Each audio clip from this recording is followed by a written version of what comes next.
All right. So like I said, we're going to be starting the meeting. That's 5 minutes remaining. While we're still trying to wait for other persons to join. We're already live on YouTube. Um,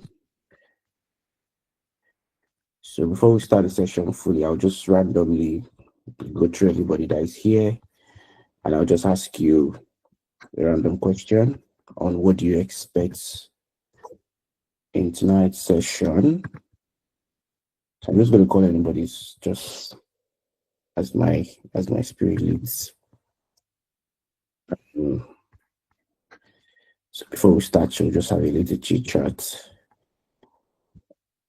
Anybody, or do you have anybody who just want to go first without saying anything? What do you expect from tonight's session? So we're going to be discussing how to position in 2025 as a UX designer. That's what we're going to be talking about tonight. So we're just trying to wait for others to join. I think we're over 30. But in 4 minutes, we're going to be starting. Anybody? Anybody?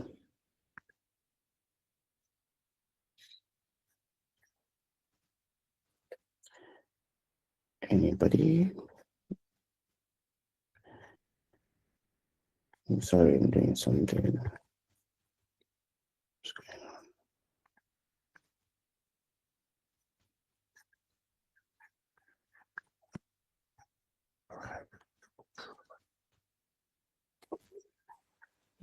on? All right, anybody? Oluwatoni Olusanmi. Are you there?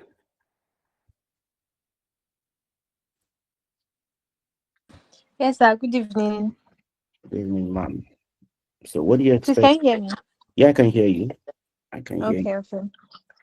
I hope that because I actually just started UI UX design. I already know the basics and all of that. So I hope that at the end of this session, I am able to know how to position myself better in 2025. What to do, what not to do. I hope that I'll be able to learn from the experiences of um the experts. That's all.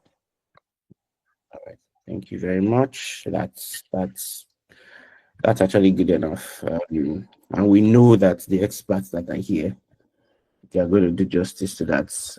I'm also going to learn myself. So we're all going to learn together. Joseph Winner. All right, let me turn on my camera. All right, Um, Joseph Winner. All right, you can go shoot. GM everyone. Good evening, sir. Um, okay.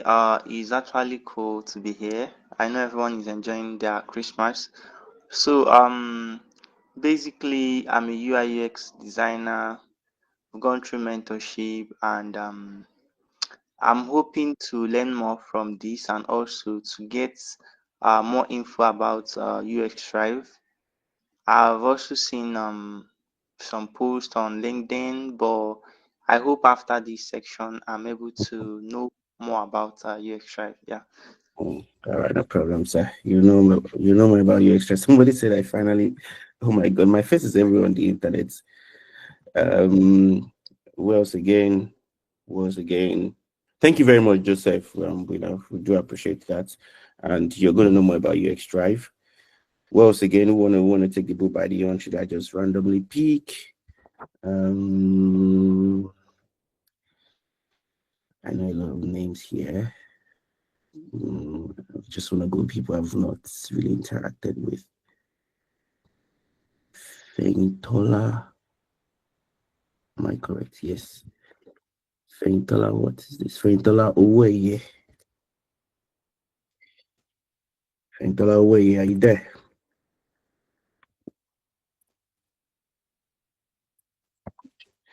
Feintola, are you there? Okay. Tessia Maka Cereal. Oh, okay. Feintola, you can go ahead. Yes, I'm here to learn new things about UX design. Here to learn new things about UX design. All right. I thought I called somebody something Amaka cereal. I think I did. Yes. Tessie Amaka cereal.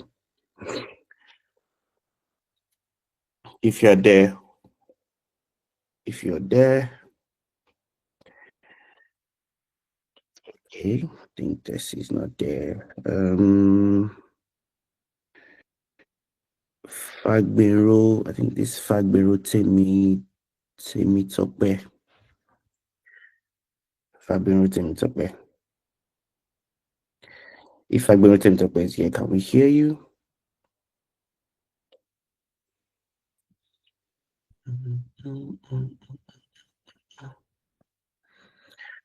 Okay. So why I just like to do this, most of the committee members, when we do session, I like to do this a lot just to know everybody's being carried along. Olagunju, you can go ahead. We're starting in 1 minute. We'll just go ahead, Olagunju. Okay, hi everyone. Has My name is Olakuje. I think I've been following Bamidele for some time now on Instagram. Very funny guy. Thank you, sir. All right, sir. I look forward to connecting with like-minded professionals and exchanging ideas and building a strong community of designers. I think that's all. Thank you. Thank you very much. So here we come. Good evening, everybody. My name is Olawale Bamidele. I know a couple of people know me. I'm the founder of UX Drive. It's a community where we help, we grow, we learn, we connect with UX designers. That's really our focus. So we learn, we grow, and we connect with each other. We've been existing for I think 2 years now, and we're actually rebranding this year, built up our platform, and did a couple of things, bootcamp, webinars, a lot of things basically, projects as a community. Like people who are in our who are actually co-members of the community knows um, the kind of vision and the kind of vision we have and objective we have as a community is just to I just love to see designer grow, just basically that's what I do. And one of the things that we're planning to do coming into next year is to scale up in whatever we're doing and to see more and more designer become profitable designers. It's not just to be a designer but to become a profitable designer. I know a lot of people have different circumstances for coming into UX design. Like I was saying last week on Twitter Space, some people come into design because of the money, because they just see UX design as people are making money. Some people see UX design as they want to go into tech, but they want to choose the simplest routes. So people they are not interested in coding, they are not interested in programming, developing, and all that. They just feel that UX design is just the easiest route, and some people just like it. You understand? So whatever reason is actually elastic. You're already here, and so as a community, we just want to see each other grow, want to learn, want to connect, and want to network. And so tonight we're really going to be talking about how to position yourself in 2025 as a UX designer, and we've got season speakers, two season speakers. I know a lot of person before with even myself. I'm forced with Femi Richard. He has. I hope everybody knows UX Foundry. If you don't know UX Foundry, yeah. If you know UX Foundry, yeah, just use thumbs up. Just use your emoji. If you know UX Foundry, I want to see this place buzzing with emojis. I want to see this. I remember the day I posted that we're going to be bringing Femi Foundry. I know a lot of people were just buzzing on the community group. So he has been somebody who have mentored a lot of designers. Like I've been following him for a while. When I mean a while, I mean a while. And so you should know that he's somebody that comes with adept knowledge. He knows what's up. And UX Foundry is doing something January. UX Foundry is doing something in January, which I want people to partake. I want you guys to partake because knowledge is actually very important. And when you want to scale up, especially in this industry, when you want to scale up to the next level, you need to be ready to pay the sacrifice. you need to be ready to pay sacrifice. So, and whatever resources that you know from credible people or credible organization or credible sources or credible mentors, always make sure that you're part of it. That's one thing I used to enjoy, because I don't like gatekeeping. If Joe Brendan is doing something that I know is going to be profitable for people, I would just do it. I know UX Foundry is doing something in January, and as if you can afford, or if you can be part of it, I just encourage that we did, because the more you grow in the industry and the more you're able to connect with mentors and the more you're able to update your skill or update your software proficiency, is what makes you, it can give you an edge and makes you stand out um, as a designer.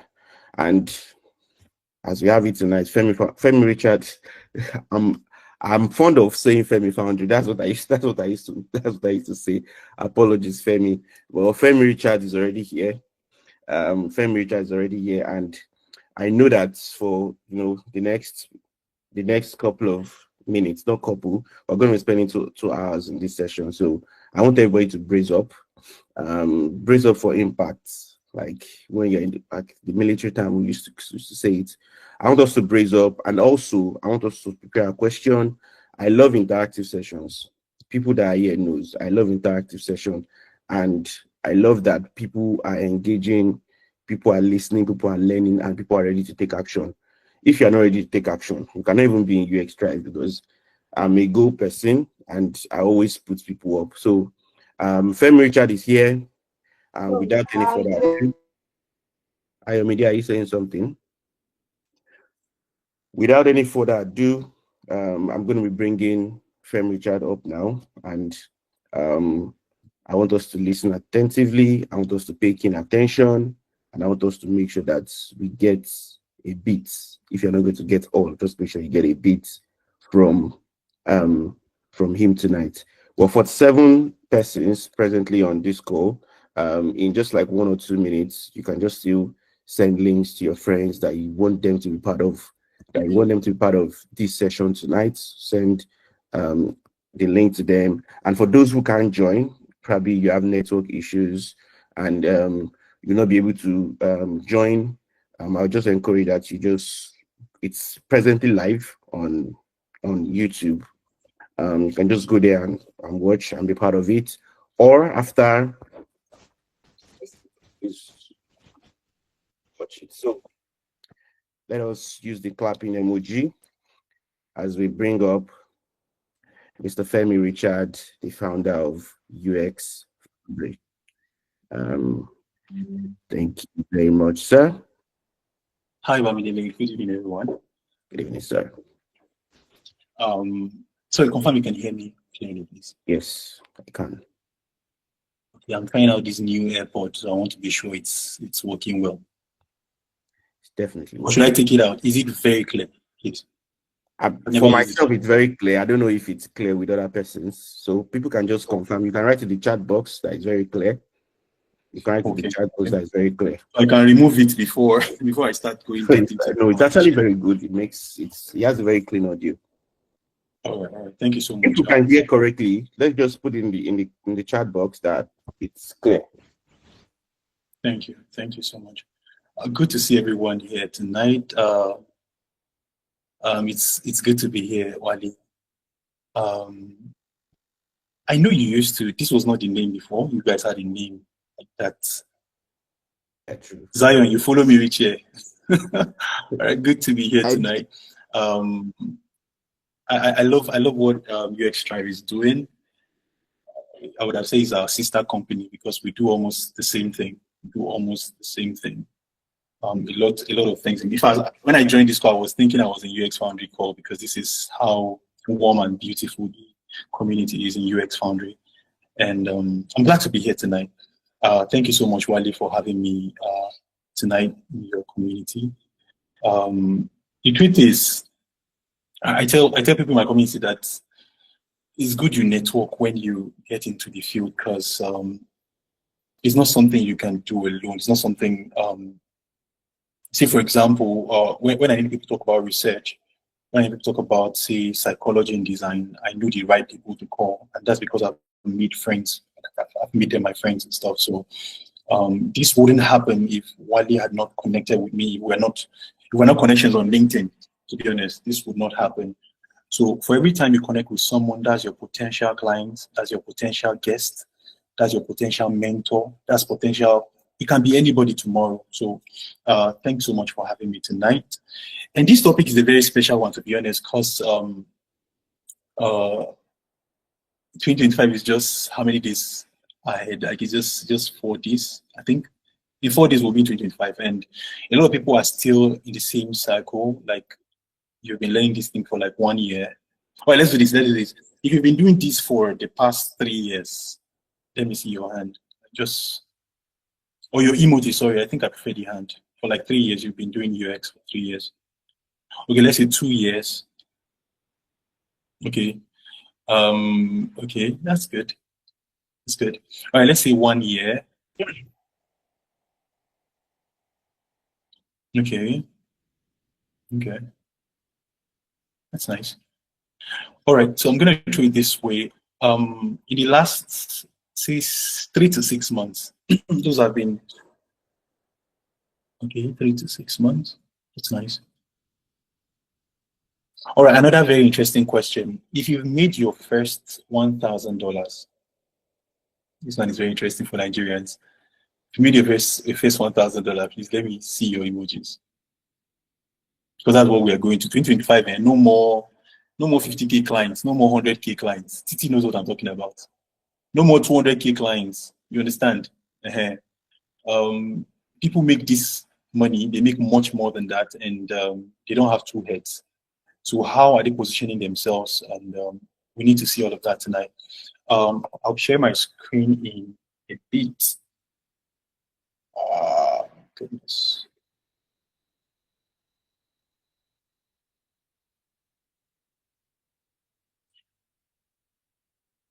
All right.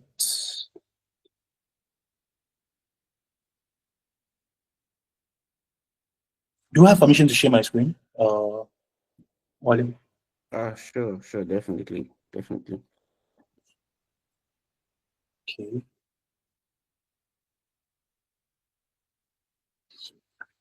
Sorry.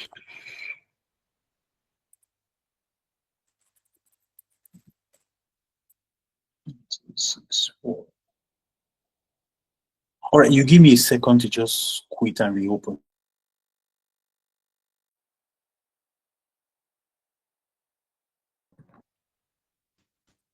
No problem. Let's just wait for him.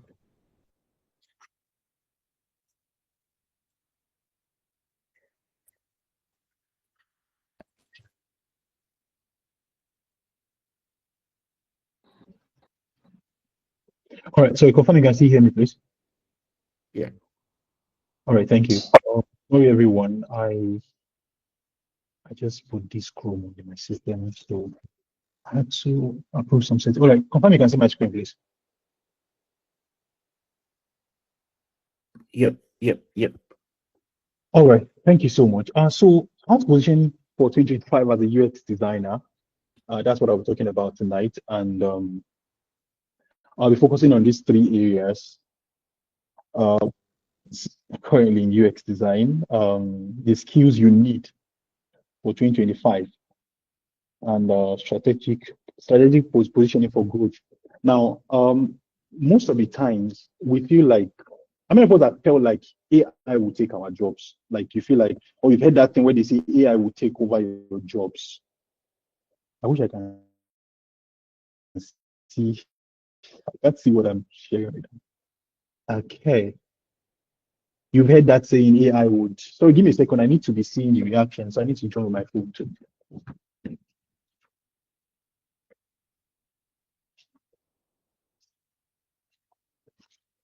All right. So give me a second. I want to work with the data I'm getting from the feedback. Please keep your reactions going or keep your hands up so I can see. All right. Because I've heard that way that the word AI will. so you can just start raising up your hand, start using emojis so you can see the reaction. Okay. Thank you. Okay, nice. Okay, so how many of us feel like it's actually true?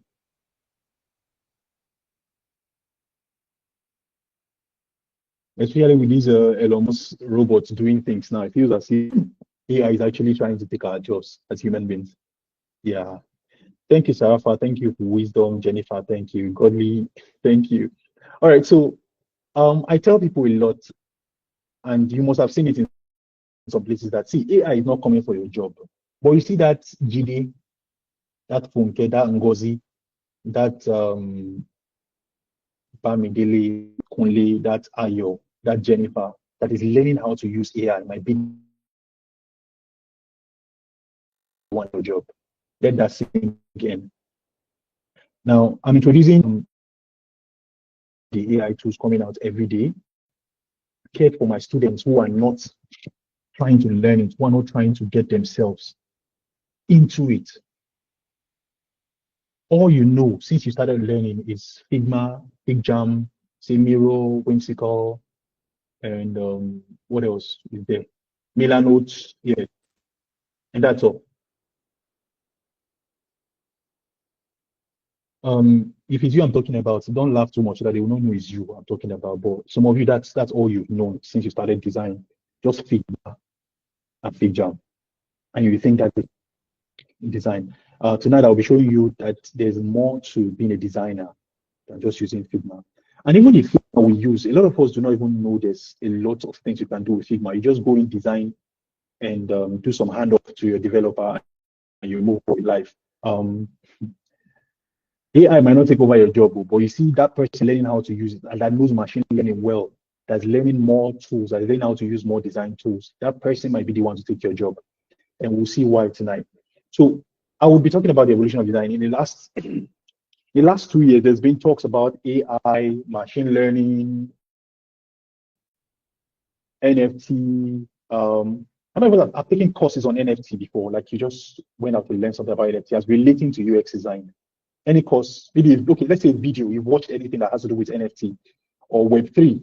Let me use the general. Okay, thank you. Nice one. I keep saying judge, like let's judge ourselves future. Because we are yet to watch this video, we are yet to learn these things. Some people are already doing it, some people are already designing for Web3. Some people are already creating designs that has to do with Web3. And some of us are still on Figma designing food app and e-commerce apps. All right. So in the last, let's say 1 year, AI, machine learning are beginning to they now integrate them into our tools, UX tools. And if you're in I used to be taking the code of them. And if you're in config, the introduction was basically an AI. If you go watch it, it just brought AI to our faces. Like this is not weird. When I first saw somebody talk about AI recently, I was scared. I think it was that was last year. It's not recently. When somebody showed me a website where you can just enter some prompts and before you know it, it starts to build your website. I don't know if you've seen that It stuff was before. this year. In fact, It there's a was lot of them right now. this year. First time I saw it, I was scared. Like I was scared. Like so, people can just my client can just say they're no longer working with me. They go to that website and they enter their prompts and it will build their website for them. Trust me, I was scared. But it took me going through the website myself to realize, nah, this can't do my work. This cannot do empathy. This cannot deep. This cannot really put itself in the place of. There's a lot that AI cannot do, but if you know how to use AI, it will make your work easier and smarter. Many years ago, if you need to send a mail, if you need to send a message, you have to go to the post office. You buy a stamp and all that. If you know about these things, you should be married by now, please. Or you understand all those days. If you're not married and you know these things I'm talking about, you are wrong. You go to Nitel, you buy your card with the unit on it, and you place a call to whoever you want to talk to. And 24. Where is Nitel office? What happened to post office? Now, I'm giving you this instance so you can know that some of you are still in the Nitel days when it comes to your UX design career. Some of you are still not conversant with how you can incorporate AI. You can use AI to make your work smarter, faster, better, and easier for you. Some of us are still in the era of they give you the design. In fact, I was learning from somebody recently. Now, what we had before was like 5 but what we have today with people that know how to use AI is just 2 stages. You skip the 5, like you skip like 3 stages, and you are from design, you can just move to depth like almost immediately. There's a tool I'm going to be showing us. I don't know if I'll have the time or I'll tell us the name so we can go explore. Right on Figma, as you finish design, sorry, I speak pigeon sometimes, you can download that plugin, go sign up on their Google, sign up on their website, maybe with your Google information or with your email, and go back to the plugin on Figma. Now, it's an AI tool. You see, I love AI. AI is a blessing and a curse at the same time. It's a blessing because these things were things that used to take us days sometimes to do, that used to take us hours to do. Now you can do them in minutes and move on to the next client. So what I'm saying is this plugin, you select your screens, it would enter them on the plugin. You will see them entered, and it will tell you to just make a few adjustments. And before you know it, you can publish your design immediately. You don't need a developer. I'm sorry to developers in the house, but it's getting to a point where developers might not need designers, and designers might no longer need developers. We're getting to that point. You're still learning only Figma. You're learning only, before now they will say HTML, CSS skill is a plus. Now it's no longer a plus. It's going to become, from 2025, these things will become parts of the requirement to get a job, to be honest. The way we are going right now, when they begin to incorporate AI and all these things into your job requirements, you might need to know these things. It's no longer optional. I think early this year, we're trying to recruit for a designer, like a graphic designer, and we got lots of entries. But the person we finally chose happened to be a copper, interestingly. But she had other skills that others do not have, even though some of them have 3 years, 4 years experience, some of them are very good and all that. But for this particular lady, she was, I think she's 7, I don't know if she's done 7, but she has learned a little bit more than others. So now the field is not about how many years you've been there. It's about how much do you know. There's a friend of mine that works, actually, sister-in-law, that works with Salesforce in the UK. She get this get, I think last year, she left her and started people you change course and change career paths.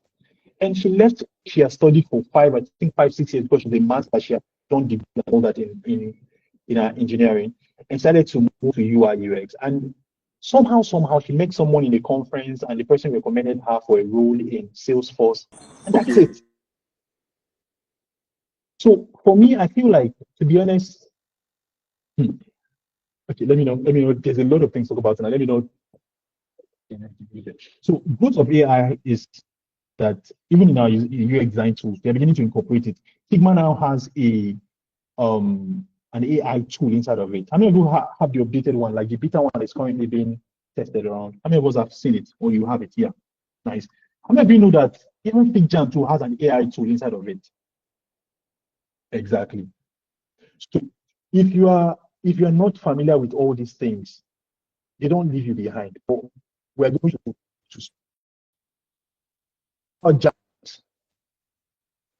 you know about, okay, that's in FigJam. There's a somehow they're beginning to incorporate AI tools into our different softwares. Even Photoshop has an AI tool. You can just enter Photoshop and say, just type it. You don't have to use your magic wand or use any quick selection tool. Just type, remove the background from this image. And it starts to do that. In some seconds, background don't come out. So guys, whether you like it or not, AI is the next big thing. Machine learning is the next big thing.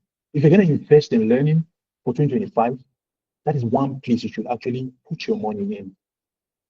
Now, another reason why AI is actually taking over is because of the rise of accessibility and inclusion. If you want, if a blind person is going to use a phone, they are going to really depend on the voice interface, even more than they don't even type. So I don't even talk about typing for them. So people with with issues, sorry, visual impairment, with hearing problems, with they depend on some of these things for designing. So the world they adopted with an inclusion as core. So we're not people well research most times when you saw it. The technological advancement is moving these days. We need to catch up. You need to catch up. If the only thing you know is Figma and FigJam, please stay with me tonight. There's a lot more you need to learn 2025. You should not be left behind. If after this call, or if this time next year, you still have not moved further, or this time 3 months or 4 months to come, you still have not moved further, then it is your fault. All right. Essential skills for 2025. Now, like I said earlier, for UX designers, mastering this skill, mastering these interfaces, mastering this whole thing is no longer now. It's a key skill for staying relevant and creating intuitive, user-centric, and amazing designs, basically. So, for example, I saw a job post, was it yesterday or day ago? It's day for yesterday, and I was shocked because that same company, I think last 2 months ago, they put out a job post, and they didn't have anything like AI skills or ML on it. I saw it and I was like, they now have this, I didn't put it optional. But before we need to know these skills. First on my list is AI powered design tools, and I listed about 5. I think 5 here. Sorry, you can see my screen here. All right. So there's more than, I don't want to say 100, but there's a lot of these tools online. But these are just the few I picked. So Claude, for example, this is Claude. Now, Claude is like a ChatGPT for designers. So for those of you using ChatGPT, good for you, happy for you. But when you try Claude, you will never go back to ChatGPT again. You will not want to have to use ChatGPT again. This is the ChatGPT for designers. Now, what this does, it gives you even documents. You can use it to create documents, use it to create your research, your design system, everything. And you can send in PDF. Now, I think ChatGPT should say in PDF too, but I think this gives you more features, more things to explore as a designer. This can create your user flow or your journey map, you can create your site map and everything. And the drawings, everything will be given to you. Now, don't get me wrong, please. I know there's a school of thought that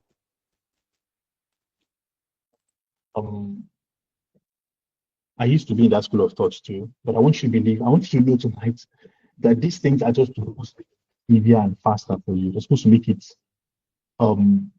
smarter. Now, sometimes when we make mistakes, of course, humans will make mistakes and stuff, but these things give you lots of precision. There are lots of accurate things that you get from here that your human mind might not be able to put together. Now, when you do your research, you can put what your eyes can see, but this will go out of the way and give you what your eyes cannot, what your mind didn't even think of checking. This will help you check it. Claude can even give you as far as giving you the kind of font you have to use, the kind of colors you have to use, how to mix them, what color suits your CTAs, your buttons, what color suits your background, everything. It goes deep for you. Now, Lovable is one that I'm scared of, but I think I prefer both. Both give you better design. So this one is like when you type in what you want to do, and you see it just generate and start to design for you. But then now you can just go do your research and find out how it's done. Now, Fronty is a tool, an AI tool that just helps you convert your visual designs to code. So if you've met clients that will tell you, help me when you finish the design, I will get the code and all that. This is what you need to get that done. So I hope you can see me. Yes, we can. Yes, we can, sir. Yeah, I can. Yeah. Thank you so much. So frontend, you can upload design files and it will transform it into live code for you. HTML is like it transforms into live codes for you. Now, Chroma is just to generate colors. Before now, I used to use colors.co, but I discovered Chroma is an AI tool that helps you generate color palettes for your design, and that you can use. When you want to unlock it, I want to get accurate and all that. You can use them. Copy is for people who want to maybe you need some on your design. You don't want to, but that's not to learn some. It's old school. Now we're going to the point where designers should be able to actually put proper text in their placeholders. Should be able to put the actual write-up. I'm working with someone. I don't want to jump too fast. It's going to come next to I'm working with someone in Meta on a project, and he was shocked because I was able to put all the write-up in the design. Now you can call it Otabi, but that guy will come back to work with me. This is the second time I'm working with him. I worked with him last year, April, my first year. Now he's coming back to work with me again. So things like this, these are the things that happen for other things that some people have on their CV, and you don't have. When I employ somebody and I see one person has Figma, PickJam, has all of these tools and has more.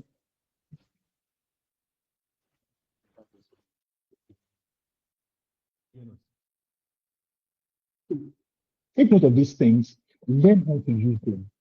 These are things that when you're in an interview and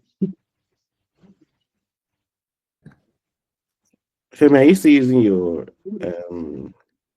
because I think it's kind of breaking. I don't know if it's from my end. Okay.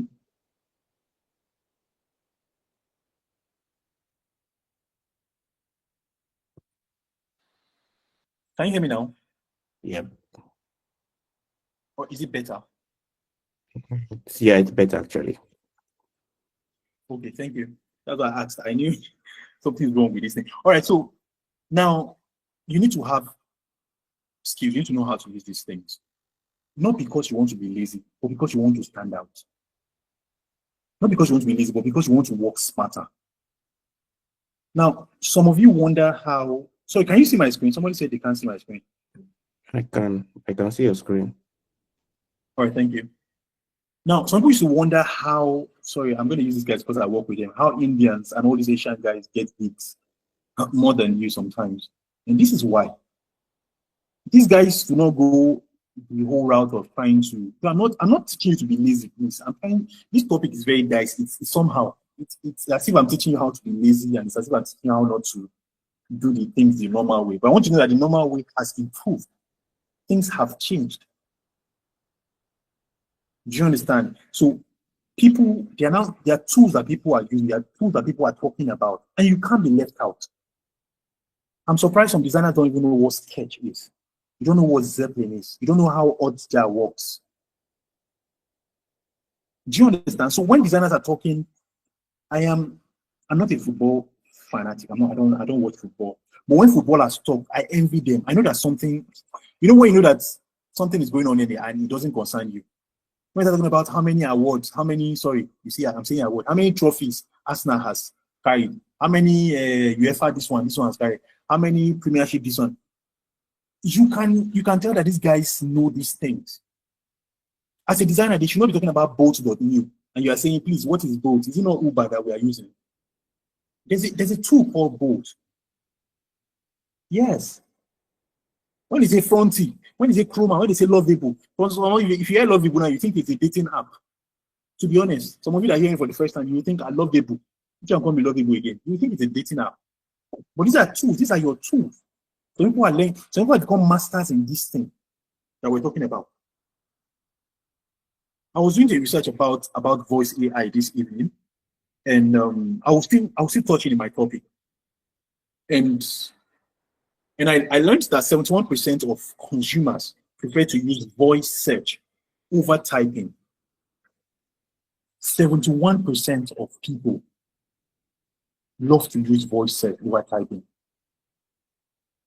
Those of me that use iPhone now, I spoiled now start this thing. All this Siri, can you play One Love for me? Siri, can you open my pictures? Siri, can you have a friend like that? Or one thing you get. Baba, you cannot type. I think it's one of those reasons. That's one of the reasons why I had to buy an iPhone, because the pressure is too much. Siri. The guy doesn't touch his phone.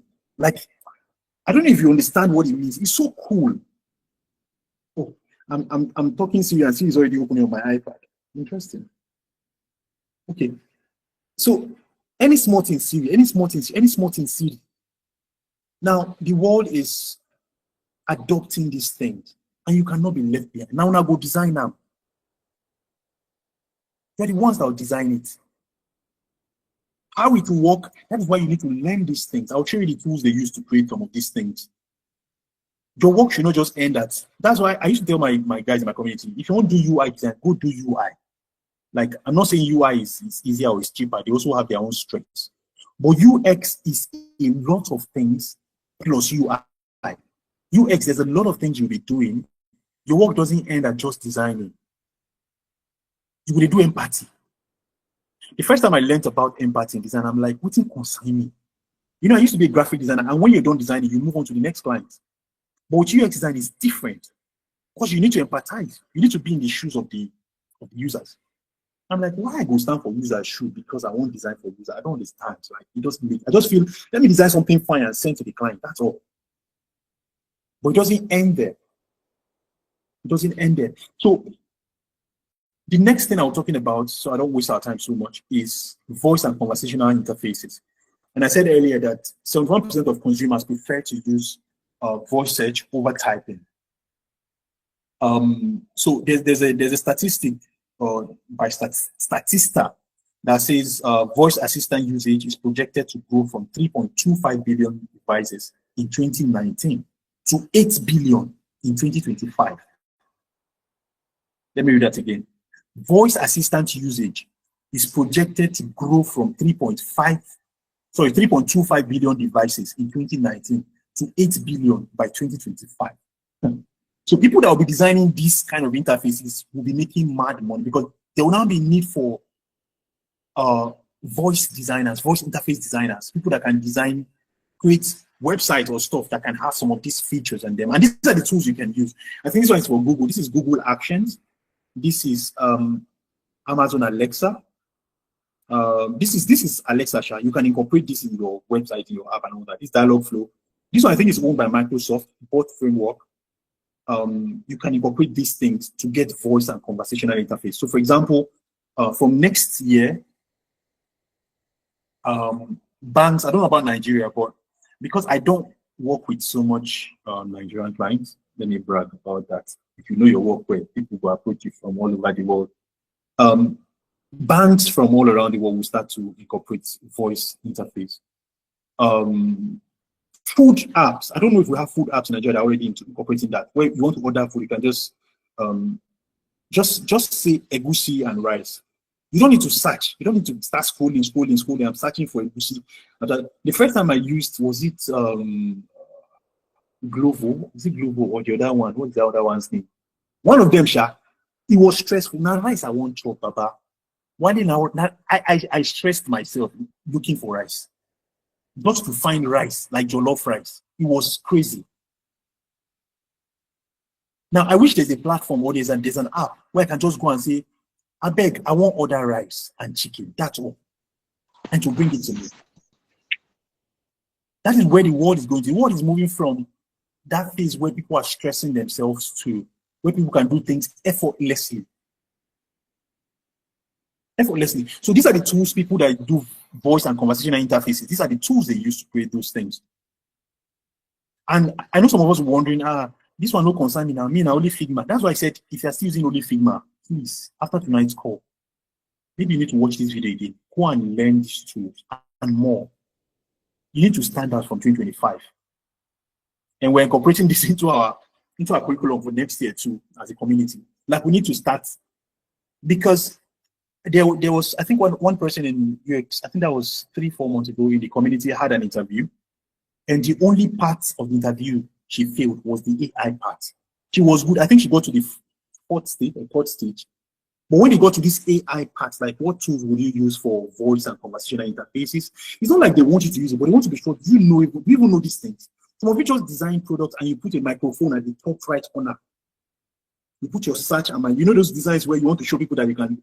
What tool did they use to achieve this in real life? You don't know it. Yeah, some people are laughing. If you know you are the one, don't laugh too much so that they will not catch you. Yes. So you should know these things. Speak like a smart person that knows these tools. Some of us do some designs, and I think the first website I designed was a fail. I had to actually work on it again. And how did we know? We used Hotjar. The client didn't even know what to do. I suggested it. When I designed it looked nice, looked beautiful. It was like a store app. Somebody was selling, I think, gadgets, phones and laptops and all that. And I designed something for him. And for the first 2 months of launch, Baba no make money. So he called me and reached out to me and told me, how far Femi, this website where you design. I say, you run ad? He said, I run ad. You do and well. How much you take on the ad? I was just concerned about this marketing part. I didn't know that it was my design that was the problem. So we looked, and I told him, have you heard of Hotjar before? And he was like, no. And we looked through Hotjar, and we realized there were lots of things. So Hotjar helps you see where people are stuck on your website, on your app. Some people are using your website. There's a place where everybody will just pause. There's either a distraction there or there is a glitch there. Now, I was trying to subscribe to Amazon Prime sometime last 2 months. Somehow, I'm not a movie person, but somehow I just felt like I wanted to watch their movies. Like, I've seen some trailers and I wanted to watch movies. And yeah, Hotjar. And my wife worked with a company that deal with data. They sell data and all that data, and all that, if you know what I mean, sure. And these guys happen to be one of their clients, these Amazon Prime people. So, trying to subscribe, I entered my card details and everything. And lo and behold, brothers and sisters, I was looking for where to submit. After entering, imagine how many people they've lost, how many clients. So they came back to my wife's company and told them, people are not signing up. We paid you guys for this, for this. And people are not signing up. And this was one of the reasons. The UX designer did a design that the button is there, but if you know search well, you know go see them. That is a bad UX. Very bad UX. So I was telling my designers, I think some weeks ago, like I spoke with like 2 of them. I told them, I said, see, UX design or UI design itself should not just end at you designing buttons and designing backgrounds and all that. It's beyond that. You should make people's life easy. It's beyond just the UI. First thing I was like that at the beginning. I would just design and I move on with my life. But I realized no. It's a user experience. People need to experience it and enjoy the experience. So every part of the design matters to me. Any color I use matters to me. Blue, for example, I know what blue communicates. If I want you to feel sad, I know what color to use. If I want you to feel hungry, I know what color to use. If I want you to look forward to the next slide, I know how to do the design. So everything you do has a reason. Every font size you use, every typeface you use has what it's doing. So voice and conversational interface is something you must not do with 325. Learn how these things work. Learn how to incorporate them in your design. Learn how to talk about them in interviews. When you're being asked about, okay, how does this happen? How would you make our design better? How would you make our products better? These are things you can sell to you need to sound smart, guys. You need to sound smart. Let me jump. I think I'm taking too much time. Next one is AR and VR. Some of us are already here. Some of you have never tried it before. Some of you feel, I'm good with Figma. I'm good with Figma. So I go shift table today. I go move table. I go break tables today. Don't feel like Figma and Figma is just, that is all. You are good with that. There's a word called augmented reality and virtual reality. Yes. And I would advise you, if you want to stand out, if you want to place yourself in the right place, 2025, please learn how to use some of these tools. I'm not saying you should learn every. You know what? I'm giving you 5 tools, giving you 4 tools. If I think you can't learn anyone, learn only one. Know that 2025, I learned how to use Basic. I learned how to use Unity. This base is quite interesting. You might want to check it out. BEZI. These two, I think you can even upload your Figma link or something, or Figma design, and you can visualize how your design would look like when people wear. So this is Apple. So this is MetaQuest. I think it's MetaQuest. Yeah. This one is the one Apple did. So people that use these products, for example, they also have movie apps. They have e-commerce apps, they have food apps, they have fitness apps. So who are those designing for these products? They are also UX designers, but they are UX designers that have learned to use these products. Even Blender, I don't know if you know what Blender is. That tool they used to create 3D animations and all that. Yeah. At some point I had to give up on Blender because it's for people that have very good laptops and very strong GPU. I had to give up. But I realized some UX designers use it to make things like this possible. If you have seen the Apple headset, to be honest, it's crazy. Things you can do with it. You can be in your car. Let me see. There's something I want to show us. I don't know if I have the video here. I was watching it this afternoon. I was thinking I would be able to pull it in here. Give me a second. All right, so you can see my screen, right? Start this puppy up.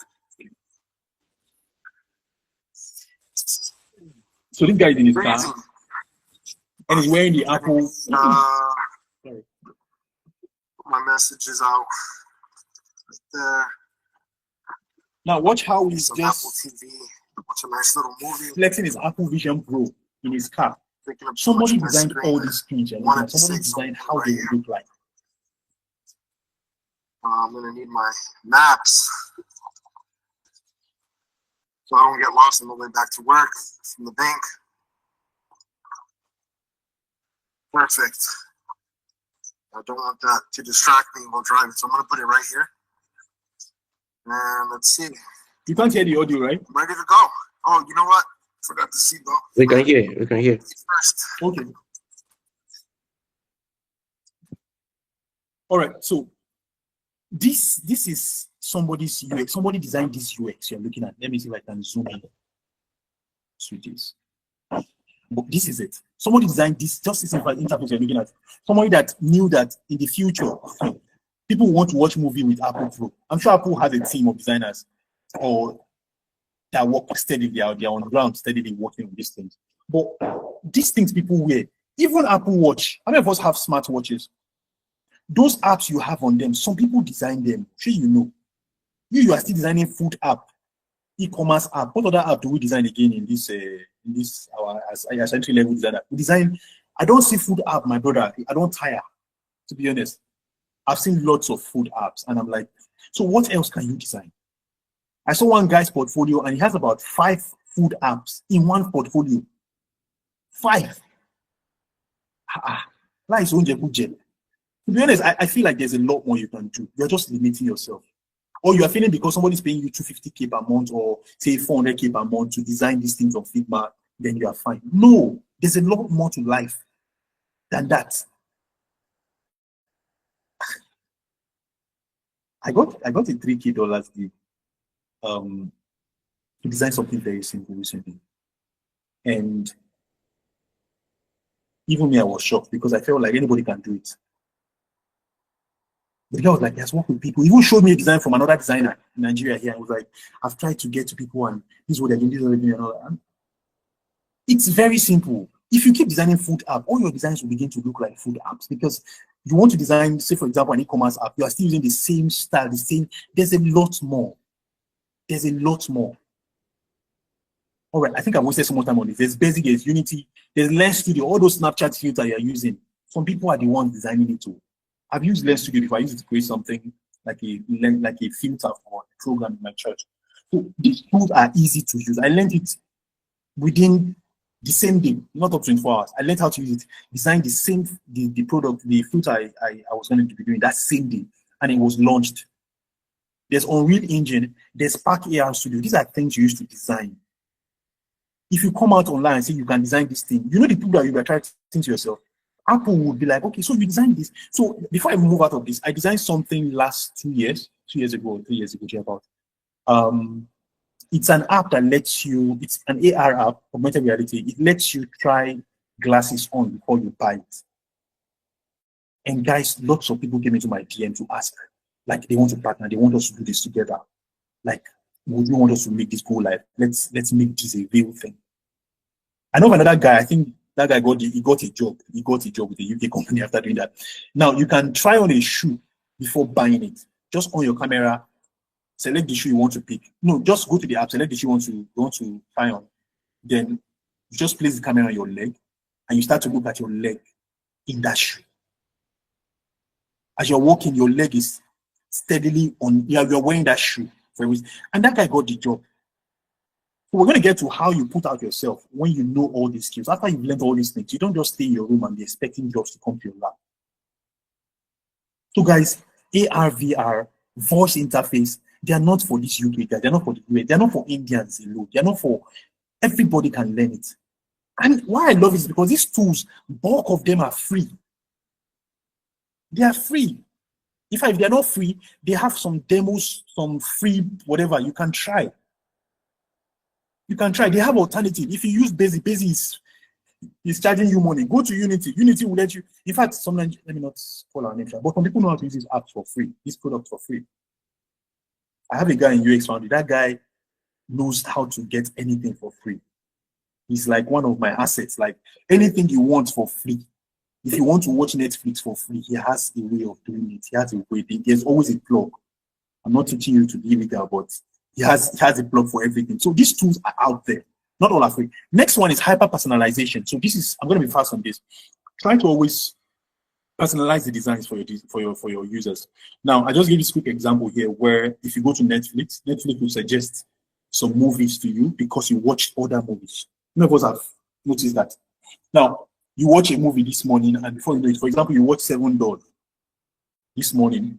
By afternoon, you see that Netflix has suggested Anikulapo for you, or another Yoruba movie, or another African film movie for you. That's an example of hyper personalization. Now, because I ate jollof rice the other day, today I opened my chow deck and they are suggesting fried rice and asun. Do you understand? Because you ate a wagon this morning, you see them, they suggest that you give bread to you in the afternoon. So basically, hyper personalization is you going extra to make sure that the user enjoys the product they are using. Personalize it, make it to their taste. Now, personalization is like you're doing it for, don't show me the movie. Some people don't like horror movies, so don't show me horror movies. If you see me watch love movie today, I watch action movie tomorrow. Next tomorrow, then you suggest horror film to me. You are wrong for that. So personalize, make sure you, so this is going to help inclusiveness. So everybody can have, my mom's Netflix event for my Netflix. What you will see on her own Netflix account is what you see on my account. We're not the same persons. And she enjoys her movies, I enjoy my movie. So I'm jumping to this. I think I've gone way out of my time. I talk too much. Why don't you for time me now? Essential skills for 2025. Even me myself, they enjoy them. Essential skills for 2025. This is where I'm going to. Strategic thinking. Now, some people wondering, how is this a skill? How is this? But guys, we need to move from just designing to thinking. Please. I'm begging us. When you design something, be sure why did you use this blue? Designers are tired of me in my community. I would ask you down to the color. I was talking to somebody recently about the design she's working. Like, why did you use purple for this app? And she was like, no, I think I just like purple. It's not what you like. It's what the users will be able to engage with. You're designing an app for children and you're using black background. You have to think. Sorry, can you hear me? Somebody said I'm muted. No, you're not. Okay. So strategic thinking, think. I'm sorry, I will have to shake a table now. Now, I used to be a Sanyeri lover. When you say there's this Yoruba actor that's called Sanyeri.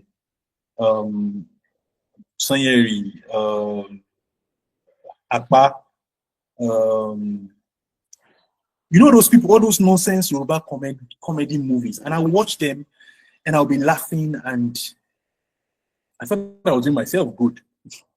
I don't know that those movies, they drop your IQ. To be honest, they drop your IQ. I didn't know for a long time. I don't want to go deep into this, but then I'm forced to do that. So if you want to start thinking, please engage in really good movies, like watch good movies. Exercise your brain. Exercise your brain. When you need to rest, please rest. I have a designer in my community that said one quote one time, Halima. She said, sometimes it's not creative block, it's hunger that's worrying you. Please go and eat. But you like, I'm a creative block, won't finish me today. Creative flow. I'm gonna go buy shawarma. Buy like suya 50K. Top. That block could just break. Like you won't notice any block again. So guys, think strategically when you then AI literacy. I said this already. You must be literate in AI. Like you can't be on this call tonight and you will tell me after the call that you didn't learn anything about AI or you didn't learn the importance of AI for you as a person. Collaborate with people. Collaborate. This has helped me a lot of times. It has helped me so much. 2025. Some of you don't like collaborating. Some of you feel like what me and Wally are doing now is just pure collaboration. Trust me, Wally, you're coming back, you're coming to UX Foundry because that is what it's about. Build a network and collaborate with people. Bulk of the jobs I've gotten is from somebody recommended you. Somebody will tell me I have a job, I can't do it. Bulk of the jobs I've given to people in our community, collaboration. I can't do it, but I know somebody that can do it.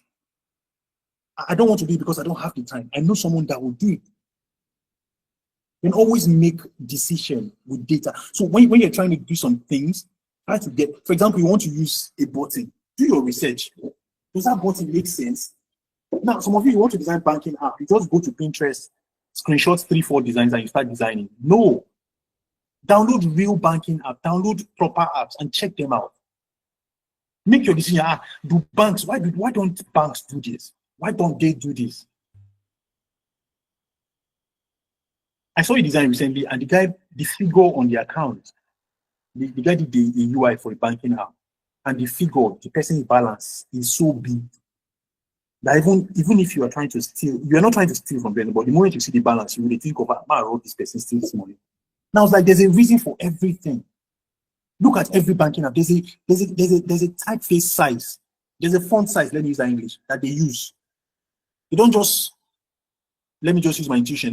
This font will make sense, it will nice. No. Look at different banking apps. What is the font size? What's the typeface size that most people use? I saw somebody design a banking app recently and was using a cursive, like a calligraphic font for a banking app. How about? Like a wedding invitation. You design a banking app and the typeface is funny, it's cursive, it's like you are writing wedding invitation. That's interesting. That's an insult. It's interesting. So sometimes I wonder which design school some people go to be honest, but it's fine. Everybody is a designer. If I know someone that the first day I mentored the person, like we did a call, the person was like, I want to be a designer, and I gave the person a few tips. The next day, the person went to LinkedIn and put UI UX designer, product designer, and all that. Like went to arrange the LinkedIn. I'm like, oh, everybody are UX designer at the end of the day. Yes. Resilience and adaptability, please. Things are changing. Please, let's adapt. We're moving from using just Figma to other tools. Please join us.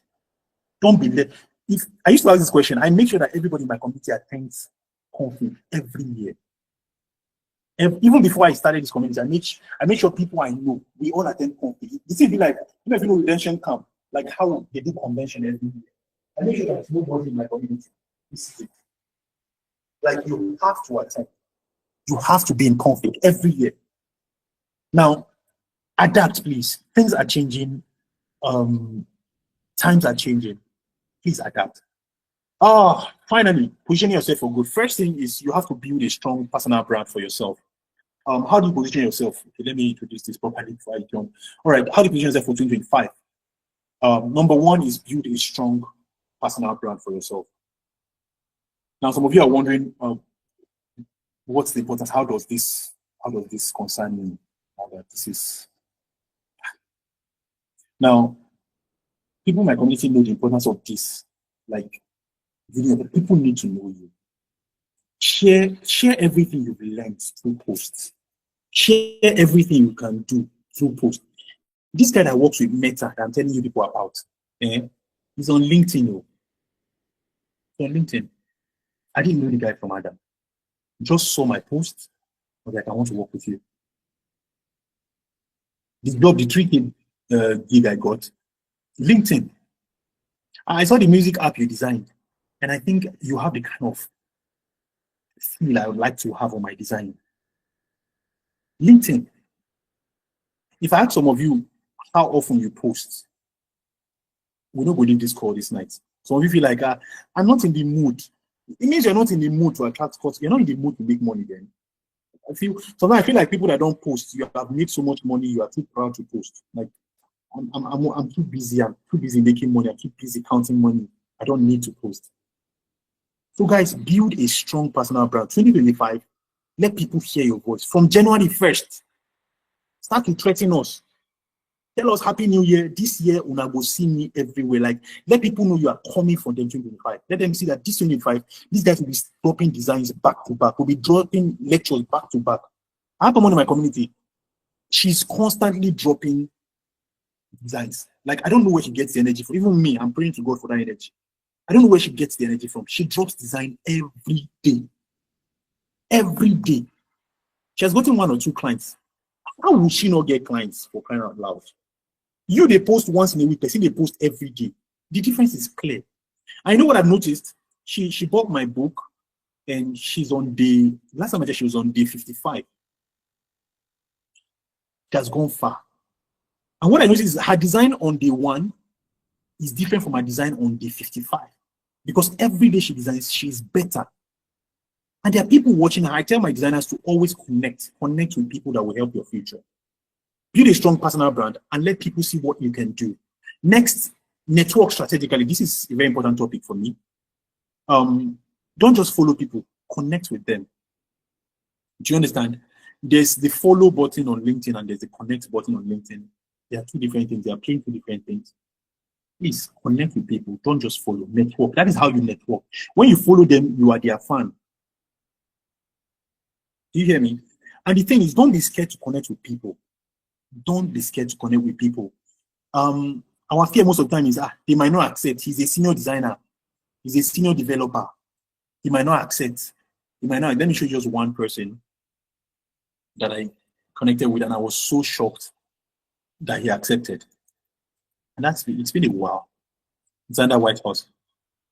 Maybe I've seen this guy before, super fast.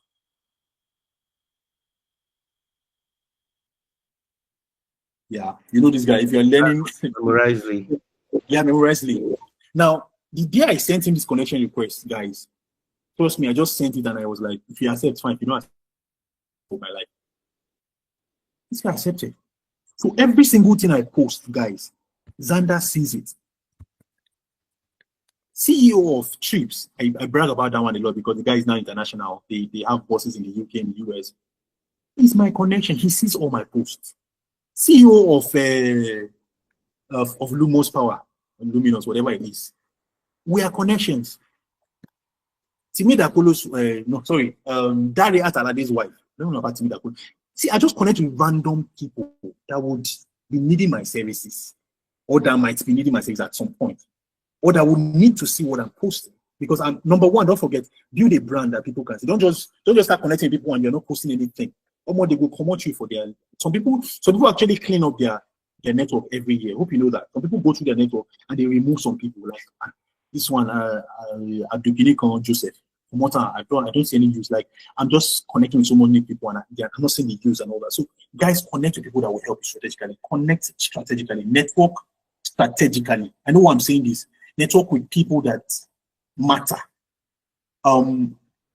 I also network with developers both of them because those guys need us from time to time. Connect with HRs, they need you from time to time. If our HRs no longer just put out posts, they just reach out to you directly. You've been posting designs like this. Are you interested in a job?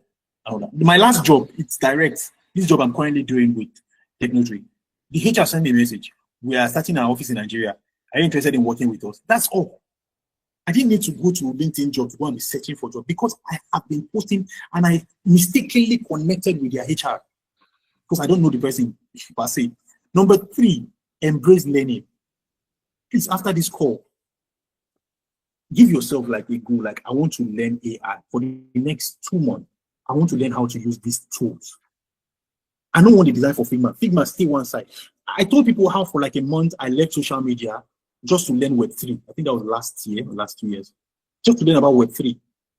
I stopped posting. I think I deleted my LinkedIn and everything because I don't want to be distracted. Because LinkedIn can be a distraction. Sometimes you go online, you see people saying, after 2 years of searching, I finally got a job with a UK company. Congratulations to me. And LinkedIn will tell you, congratulate them. Do you understand? So some of those things can be distracting. They could drop your morale sometimes. You'll be like, oh my God, am I a firewood? People are getting job, I'm not getting anything. God, am I a mattress? And all that. You'll be thinking God is really not looking at you.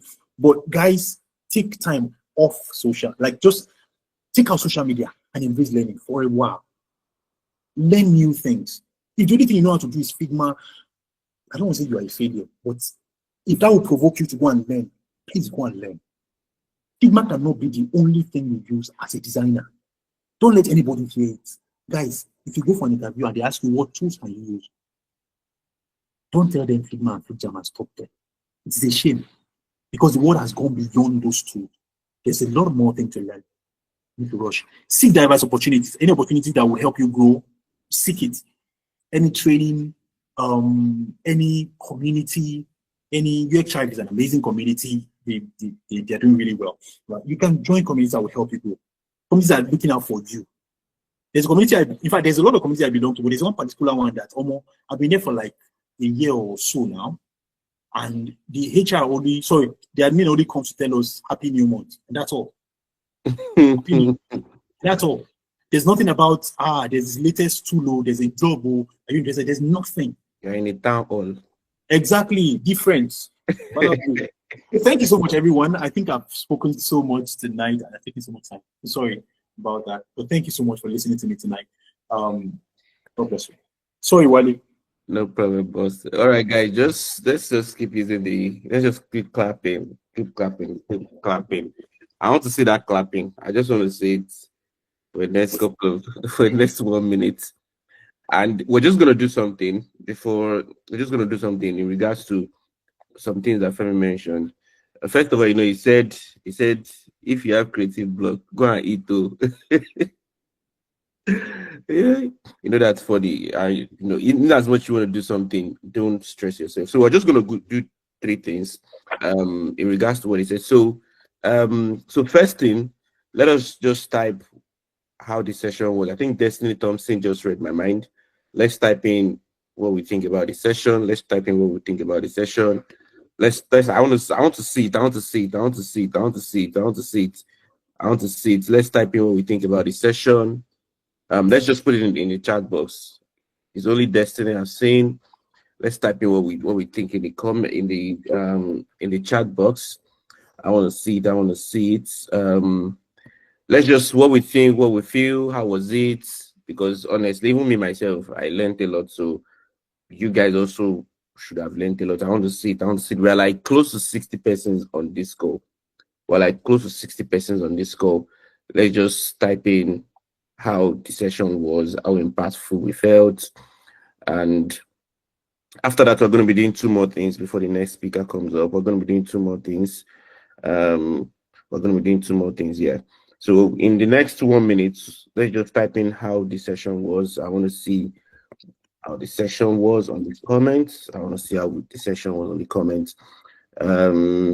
Before we go into the next thing. So for people who are just joining, we have an issue with network. You can also go to the YouTube link and you can watch it live. So guys, we have like a couple of seconds for those who have not typed in. Don't be stubborn. Type. Don't be stubborn. Type. All right. So another thing we're going to be doing, because he mentioned something about networking, I didn't just struck my mind, and which is important that we all do. I intentionally do it. You network strategically. You don't just I know people follow random people, but you need to follow people who you will connect the dots with. So people who are in that same space with you and people who are going to help you grow in that same field. Always do it intentionally. Always do it intentionally. It's one of the things, that I do intentionally, and I want us to do it in this meeting. So first of all, I posted Femi's LinkedIn. I posted Femi's LinkedIn his LinkedIn link. I posted it a couple of. I'm going to do it now, and what I will expect everybody to do is go and connect with him. Go and, for this is an opportunity for you to connect with him. I'll post his LinkedIn. It's an opportunity for you to connect with him. Just connect with him. I'm going to put it here right now for those who are not connecting with him. Follow him and connect with him. I'll post mine. I'll post mine also. Like somebody said, post yours. I'm going to post mine too. But I just dropped Femi's own, and I expect people just go there. I'm going to pin it, so I just pinned it. And after we do that, you all should start sending your link. I'll be following as you're dropping your link. So all of you go to your LinkedIn right now. It's going to be so easy. If you're on system or you're on your mobile phone, once you click Femi Richard's LinkedIn profile and you follow and connect with him, then what you should do next is click your own profile, copy your LinkedIn, your LinkedIn link, and you come and paste it here. I hope you all understand. If you understand, let's just use thumbs up or emoji that you understand. So once you click on Femi's LinkedIn profile and you connect and follow him, then go and just drop yours. I'm going to be intentional. I'm going to be clicking everybody's, and I'm going to be connecting and following you.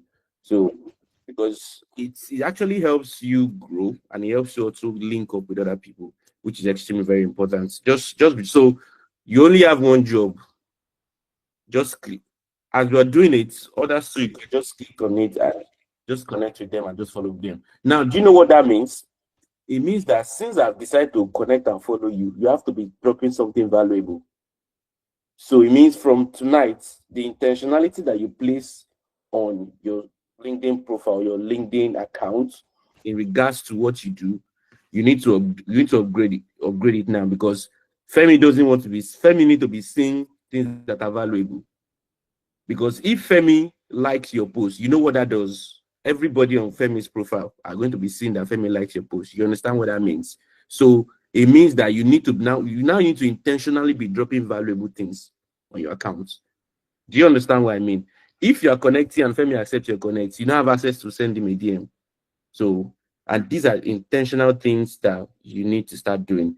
I'm going to intentionally myself. I know we're like 57 here, and I'm going to follow and connect with everybody. I will drop mine too in a couple of minutes. And this is honestly a lot of things that I said is extremely very expedient. Like I tell people, you see, first of all, the job market is crazy right now. So you don't want to be basic. Like you don't want to be basic. I was one of my mentees that I told her something recently, and I said it's good to know these things. I'm a fan of knowing things. Like me, I'm a software. I used to call myself software prostitute, because when I tell people the number of software that I know how to use, where they're like, how do you learn all these things? Because I just enjoy.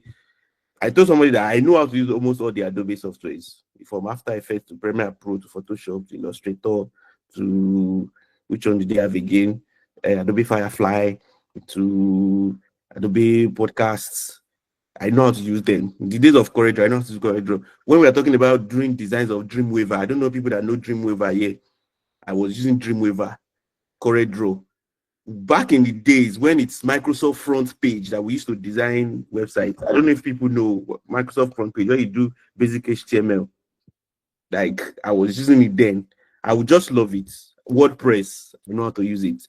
So Figma, Sketch, Adobe XD. Sketch was even more prevalent when UI design started before Figma. Now, we're not saying that you should just be jumping around. You have to build capacity for all these things.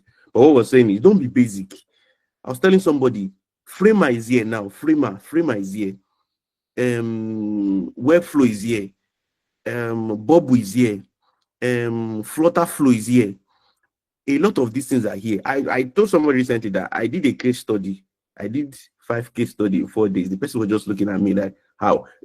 Why should I stress myself doing what I know how to do if I want to do them? When you have AI would AI would generate anything that you need, including competitive analysis. So nobody's saying you should not learn on this, but you need to make your life easier to learn better things. So which is extremely very important, that as tools are coming out, you need to get yourself acquainted with it. There are even some AIs inside Figma now that you need to get yourself acquainted with just to make the job easy. You are competing with a lot of people. There are some things that is I even not we don't even talk about it that are very important. A lot of my friends that have been going for interview, they get to the final stage, they cannot do workshop presentation. I hope we all know that knowing how to do workshop presentation as a UX designer is even important. Knowing how to do workshop presentation is extremely very important. Knowing how to do stand-up meeting is extremely very important.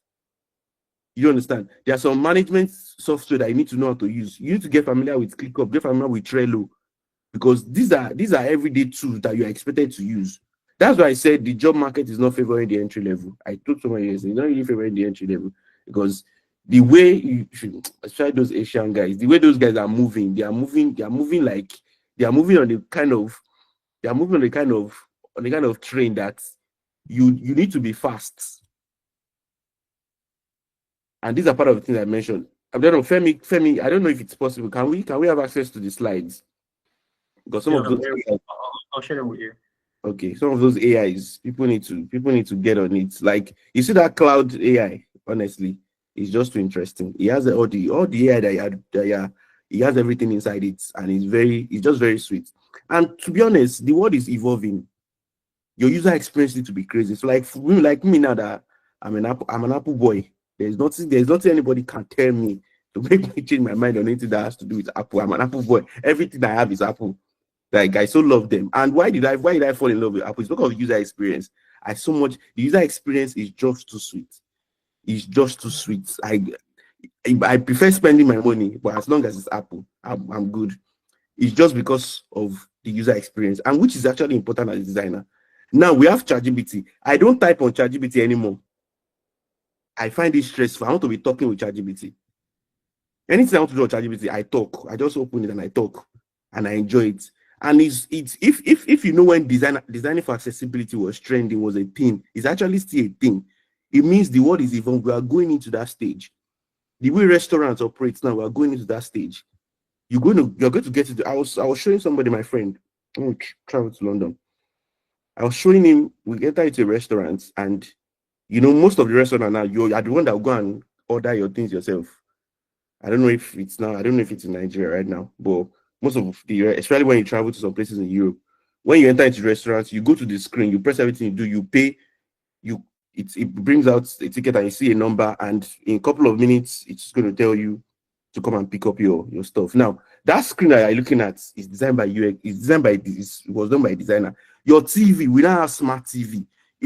I'm just trying to open our mind, we now have smart TV. Those smart TV that you're looking at, it's designed by a UX designer. Those interfaces you are seeing, the way you like that TV, the way you're showing, it's done by, even your game. When a game pop up and you see how the design is, it's also done by a designer. When you start your car, you know that cars are going smart now. It's done by. So these things are just there to make your life easier. And thanks once again, Femi. And this is actually very eye-opening. And I just want to move into the second speaker right now. I think she's already here. Let me just take a look. Just bear with me. I think she's already, yes, Grace is here. Grace is somebody I connected with. I also met Grace on social media. That's just it. Always connect with people. Grace is in Canada. She's a product designer. She's also one of the biggest companies, and she's very good. Why is Oladimeji presenting? She's very good. So I'm just going to bring her up now. Grace, I don't know if you can hear me. If Grace can hear me. Grace Mary, if you can hear me. Yeah, I can. Hi. Hi, Grace. Hello, everybody. I know you're still. Are you still in the morning or afternoon? I'm not sure. American time. It's 3:30. Yeah. 3:30 p.m. Okay, all right. So, ladies and gentlemen, let's put our hands together as we have Grace Mary. So, you guys still drop your LinkedIn. I'll just connect and follow people now. Drop your LinkedIn and why Grace take us away. Hey, hello everyone. Before I start sharing, I just want to do like a quick, maybe we could do a quick recap of what Femi Richard shared, because I feel like some of the presentation that I had initially prepared, we have like an overlap. So if you can drop in the chat, maybe some of the areas that he touched on, so that I don't go ahead, like I don't repeat it since I didn't join from the beginning of the session, that would be awesome. So I'll just give us like 1 or 2 minutes to do that.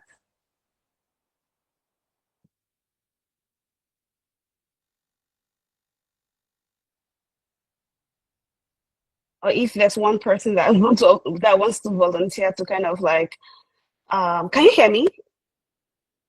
Can everyone hear me? Yes. Okay, awesome. If there's someone that can volunteer to do like a quick recap, that would be awesome. I think somebody is raising. Matthew is raising up his hands. Okay, Matthew, please go for it. I'm sorry, I can't pronounce this. Apologies, Matthew. If you want to speak, you can unmute your mic, Matthew.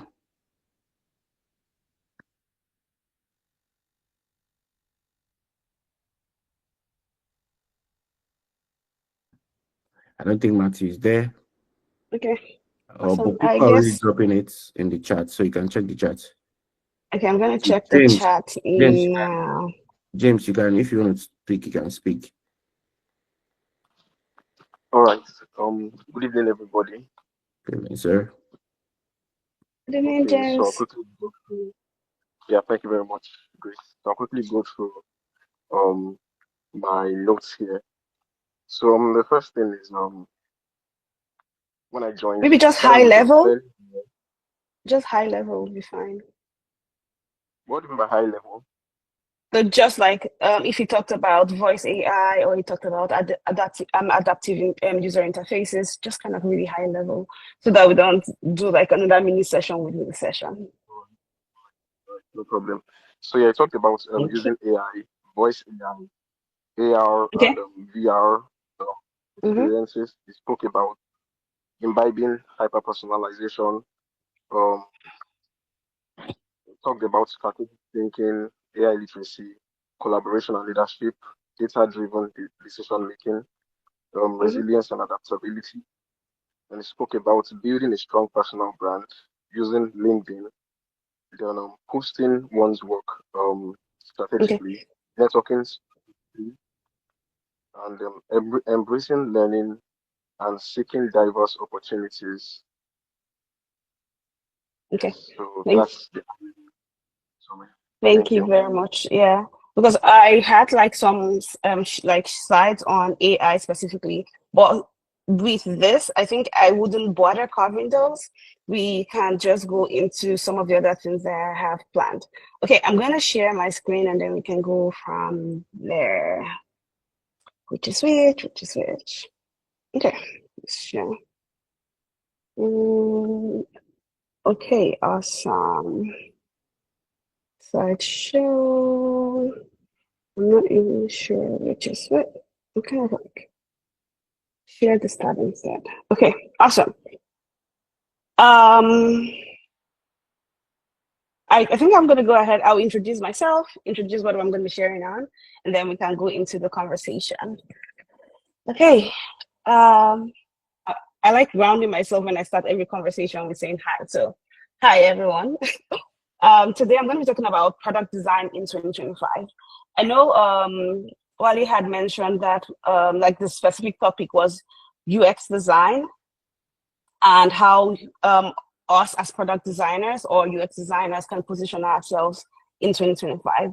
But I kind of found that it was easier to distill the topic down to product design in 2025 because literally in a few days we're going to be going into 2025, and the way it's going to work is that rather than the way it's going to work, but what we're going to see is that what might be much more relevant to us or more practical, what would be a better or practical takeaway from this session are things that we can implement right now and right away. So that's why I decided to do that. And I feel like some of the other things we already know. And I think for like the typical things like creating a brag document or even networking, Femi has covered and all of that. So those are things that we know, but it's just probably an action gap. So I feel like this, in terms of like what I'm going to be sharing, is better to kind of go this direction. That said, I'm going to move on. My presentation of what I'm going to be sharing out is going to be a conversation. So I'm going to be asking questions. So feel free to unmute your mic and answer, or even just drop comments or questions in the chat, because I might not be looking at the chat because I'm looking at my slide right now, and I'm going to be talking from my head. So if you drop any questions, Olawale, please, if they drop any questions and I need to, like, you feel like I need to pause to answer that, just let me know and then I'll pause. So I want it to be like a conversation rather than me telling you this. So, and since I feel like we're going to have a little bit more time, we might also do like ask me anything session. We have a Q&A at the bottom, but because I have like shorter slides, then maybe we can just do, you have questions, drop it and then I answer. Okay, that said, I'm gonna move on. So this is what I have planned, or this is what I had planned. I was gonna tell you about myself, basically why am I qualified to share about product design in 2025. And I was going to kind of preface the conversation with helping you understand why what I'm going to be sharing is important. And then after that, I was going to go into AI-related trends. But since Femi Richard's already covered that, I wouldn't do that. I'm just going to jump to the non-AI-related trends, which we would find might still be related to AI in one way or the other. And then the last one would be visual design trends. And we're going to have like questions and answers. However, as I said before, if I'm talking too fast, let me know, because I talk really fast. And okay, I'm going to slow down because I feel like I'm talking too fast. So if I'm talking too fast, let me know. And if you feel like you have any questions, maybe you need me to clarify certain things that I've said or whatnot, also let me know. Okay, awesome. Moving on. About me. So instead of doing like the boring timeline that people typically have where they say, oh, I have so years of experience and I've worked with this company, I've worked with that company, I decided to do a visual dump of what I'm passionate about, my experience, and some of the things I'm currently doing right now. So I'm going to check in the chat, which of these would you like me to talk about? So you can, so from what you see right now, you can see community builder, you can see educator, photographer, university professor. Which of these would you like me to talk about? Let me check the chat. Community builder. Okay, maybe let's pick three. Any other thing? University professor. Okay, community builder. Okay, keep it coming. Awesome, keep it coming.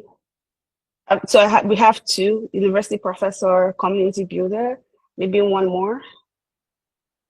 Okay, in-house designer. Awesome.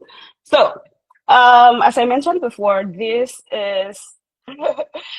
Oh, okay, interesting. This is kind of like a summary of what I'm passionate about, what I am excited for right now, and also some of the things that I've done in the past. So I'm going to just do a quick share of my path into product design. So unlike a lot of, maybe I won't say unlike a lot of other people, but I got into tech or into product design specifically through an untraditional path. What that basically means is that I did not go to, I do not have a higher university education that relates to design. So like some of us here, I took like a boot camp, and then I did a lot of self-taught elements, and then I applied for a job with my portfolio and I got the job, and that's how I basically started my career in design. However, before then, I was a university professor. So I taught I went to school back in Nigeria, and after I finished my undergrad, I went out of the country to the UK, specifically the University of Birmingham. That's why you can see this here. I went to the University of Birmingham, and I studied international studies. International studies, international political economy. So unrelated to what I currently do right now.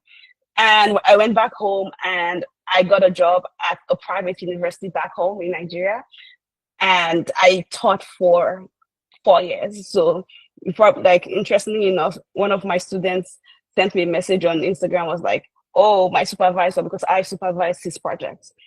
And kind of like fast forward a couple of years after. So after doing that for over 4 years, I decided that I wanted to do more because I felt like my brain was dying.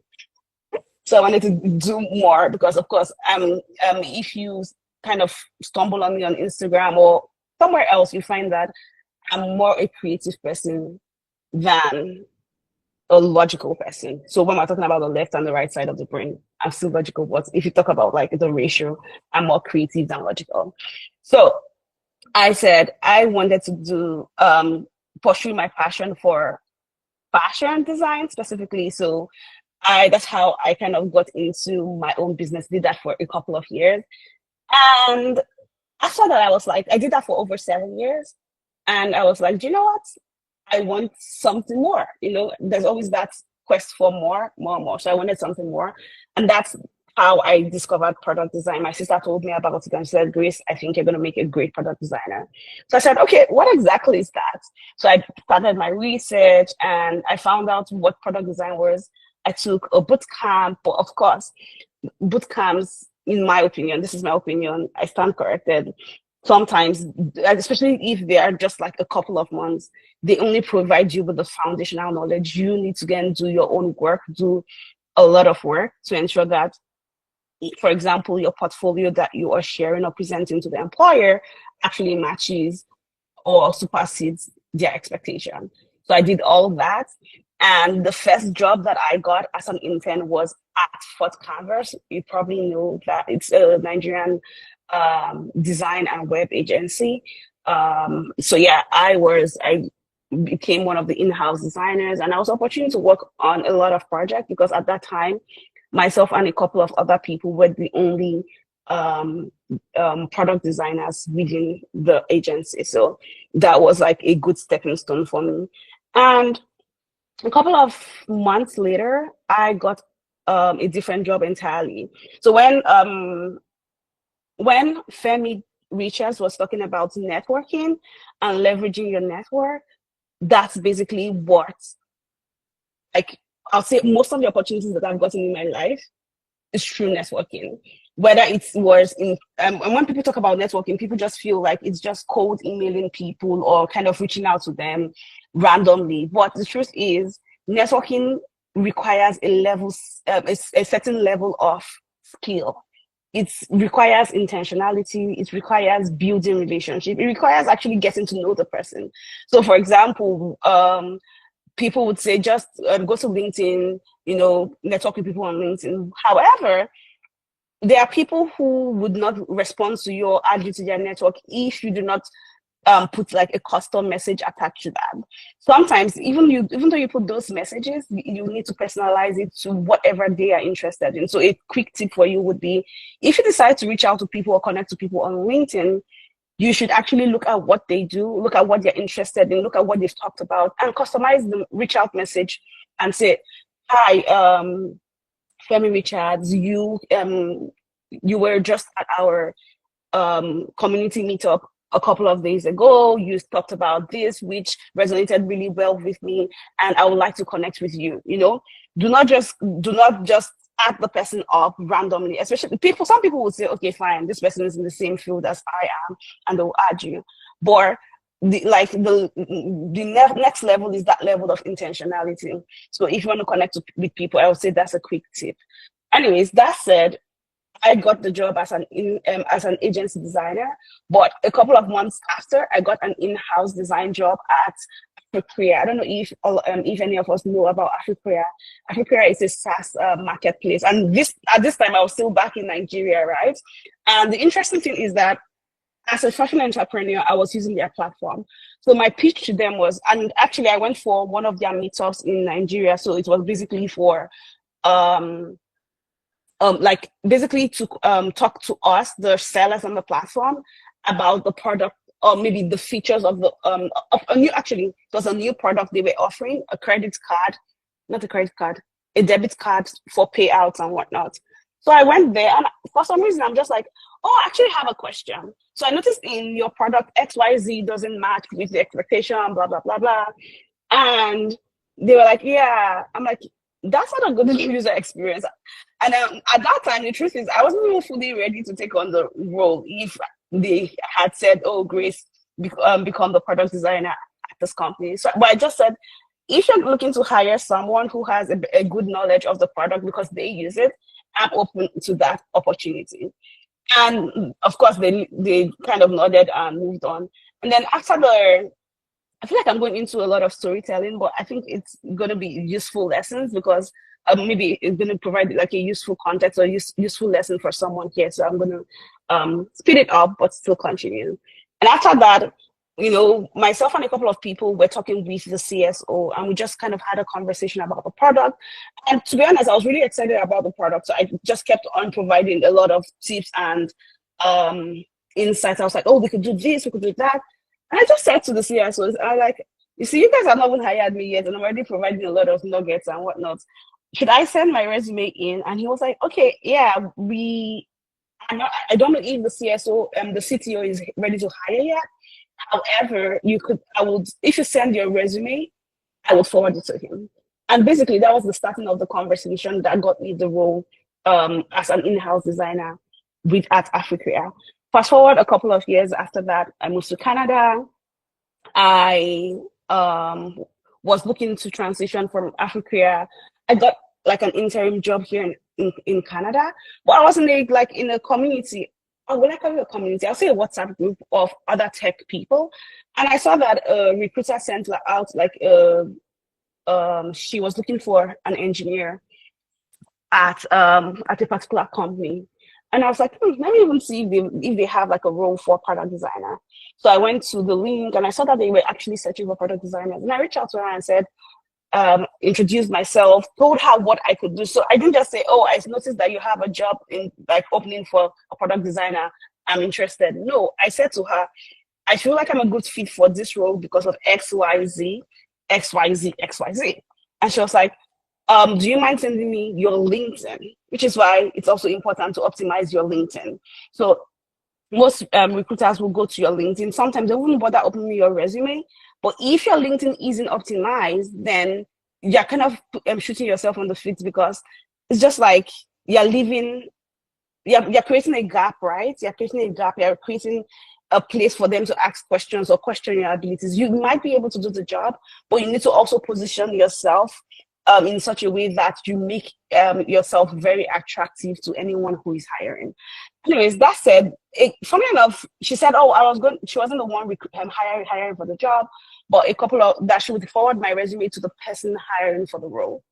And it was like months later, I had gotten another job, I'd forgotten about this role, and someone reached out to me, we looked at your LinkedIn, looked at your resume, looked at this, and we feel like you're a good fit for the job. In summary, that's basically how I have gotten here. So right now, currently, I work as an in-house designer at Yelp.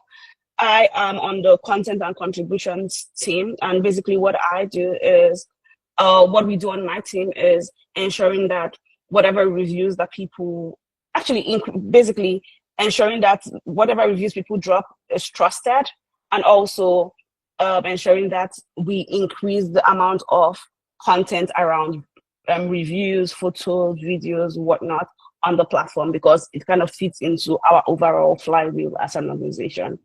So that's I was going to say that's the short of it, but that's the long of it.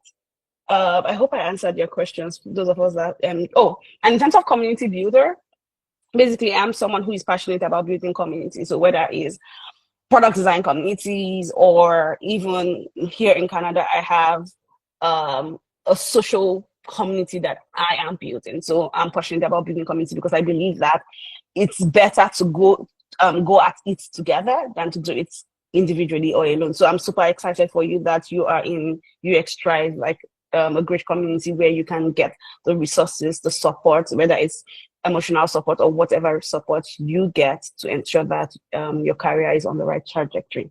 Okay, enough about me. Let's get into the conversation of today. As I said before, I'm going to skip past the AI related topic. So I'm going to, hopefully I skip that. Okay, overview. Why am I kind of approaching the conversation from this direction? As I mentioned before, the world is changing, and the world is changing really fast. And as product designers, in order for us to be able to compete effectively and efficiently in 2025, we need to have an understanding of what is trending. And I use trending, like you see me kind of doing my hand like this, trending, because yes, to know the trends is good, but if we do not act on it, like if we do not take, if our takeaways are not actionable, then the information about the trends is just useless. So the question is, how should product designers react to the trends that are happening in tech and by extension product design? So basically, of course, we don't want to be obsolete, right? People, as I don't know if it was Emolawale or Femi Richard that mentioned that a lot of people, especially in the West or even in Asia, India, China, they are doing the most, to be honest. Like if you see a lot of the things that people who are just going into the tech space are doing, right? You want to ensure that you are on par, like you are able to compete at least or do even more. So to ensure that you are at that level, it's best for you to have the information and then act on it where possible. But something I also say is that there's a lot of information out there. There are a lot of new softwares out there. Yes, it's important to follow the trend and know the trend, but I also say that you should pace yourself, otherwise you'll burn out. So, and pace yourself and figure out what is right for your situation. Basically, what is right for you might not necessarily be what is right for the next person. So this is kind of like aside, but something that I always recommend to product designers or anyone who is even starting out or has been in the field for a while is do an audit of your skill set. So basically, if you are thinking, okay, I should be an entry-level designer or associate or senior, what you should do is do an audit. So write down all your skill sets and then look for, say, that next role you want to apply for. For example, let's say a job at Figma. Go through the job description and highlight some of the things that they are asking for. Pick at least 2 to 3 job openings that you feel like you would like to apply for. Then collect all the skill sets they're looking for, compare it against what you have, right? When you do that comparison, you know what the gap is. So if, for example, most of the applications that you are interested in is saying that you probably need to have say skills in animation or prototyping or whatnot, and maybe you do not have that, then you know that it's an important skill to acquire. And also kind of put it in the level of, what's the word, importance. How critical is it to you getting a job? And then start with the most important one and then go from there. That way, you're not burning yourself out trying to learn all the tools that are out there. Just start with the most important one. That said, it's important to know the trends. Yes, so the foundation is very important, but it's also important to know the trends and know how to act on that. So I'm going to be using the word product design a lot. I know we are probably more familiar with the word UX design. When you hear me say product design, for this presentation, they are one and the same thing. I know that they have their nuances, they're somewhat different here and there. But if you hear me say product design, I mean, I use UX design, I use product design. For this presentation, I mean the same thing. Okay, So yeah, this is basically what I talked about on that first slide, that the world as we know it is changing, like, and it's changing rapidly. So the way we're approaching design right now is kind of very different from the way we approached design a year ago or the year before that, because the world has changed. And why is it important for you to understand these trends? You need to understand these trends to be able to influence product decisions through design. I think a lot of people think that the reason, not a lot of people, some people think that the reason why they are, or some people think design is just more about the user interface. But of course, we know that design goes beyond that. Design influences how we see things. Design influences the overall experience that a user has on a product. Design influences the bottom line of the business, and that is also important, like really important. So, which is why we as designers, we need to understand how to better influence design product decisions through our designs. And then how do we influence that? We influence it by building products that people love and want to tell other people about, and also makes, of course, the business have to love it. If not, it's not worth it because they're not making money from it. So yeah, and finally, and also importantly, is so as not to get obsolete. So you want to ensure that your skills are on par, and so that when you're probably applying for a job or within that your job, you don't become redundant. That said, we're going to skip this to the that's supposed to say non-AI related trend, not non-related trends, but yeah. So non-AI related trends. So Femi had talked about the AI related trends, and some of them that I had on my list, which basically re-echoes what he had said. He had said, okay, let me go back here. He had said was designing for voice AI or voice user interfaces. A lot of us probably have, like, we have iPhones, right? A lot of us have iPhones, like, we use Siri a lot, right? The way we interact with Siri, the way we interact with Alexa, for people who have Alexa, right, is different from the way we physically interact with our phones or the products or digital products on our phones. And so basically that I'm saying that, or I'm kind of re-emphasizing that, because as I mentioned before, the way we are designing, or the way we will be designing in 2025, is different from the way we were designing maybe a year before now, or more so in this year. And moving from this AI related trends to non-AI trends, there are also non-AI related trends that are big, or I would say growing. And one of them is, I think Femi mentioned this as well, is data storytelling. Or I think he talked about data and basically understanding data and using data to inform your design. But I'm taking it from a different perspective entirely, which is what we call data storytelling and visualization. And if we think about storytelling, let me just kind of breaking everything down one by one. Data is basically information. Storytelling is basically, I feel like we do storytelling every day, right? You come back from work and you have this gist for the next person around you. The way you communicate that gist informs whether you are a good storyteller or not. Because sometimes there's some people that are not good storytellers. They are not like, oh, I wish it was someone else that said and that gave me this gist. This gist is not tough. This gist is not interesting. So, and then in terms of like visualization is taking that data, making it tell a story, but also visualizing in a way that it communicates to the end users who would be using this product. So a lot of times we design interfaces and there's a lot of information. So I don't know if this was mentioned before, but in this day and age, we collect a lot of information from users.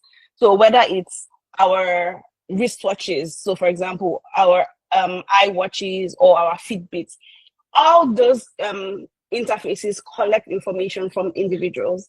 And as a result of that, companies or businesses or these apps have a huge amount of information about the user.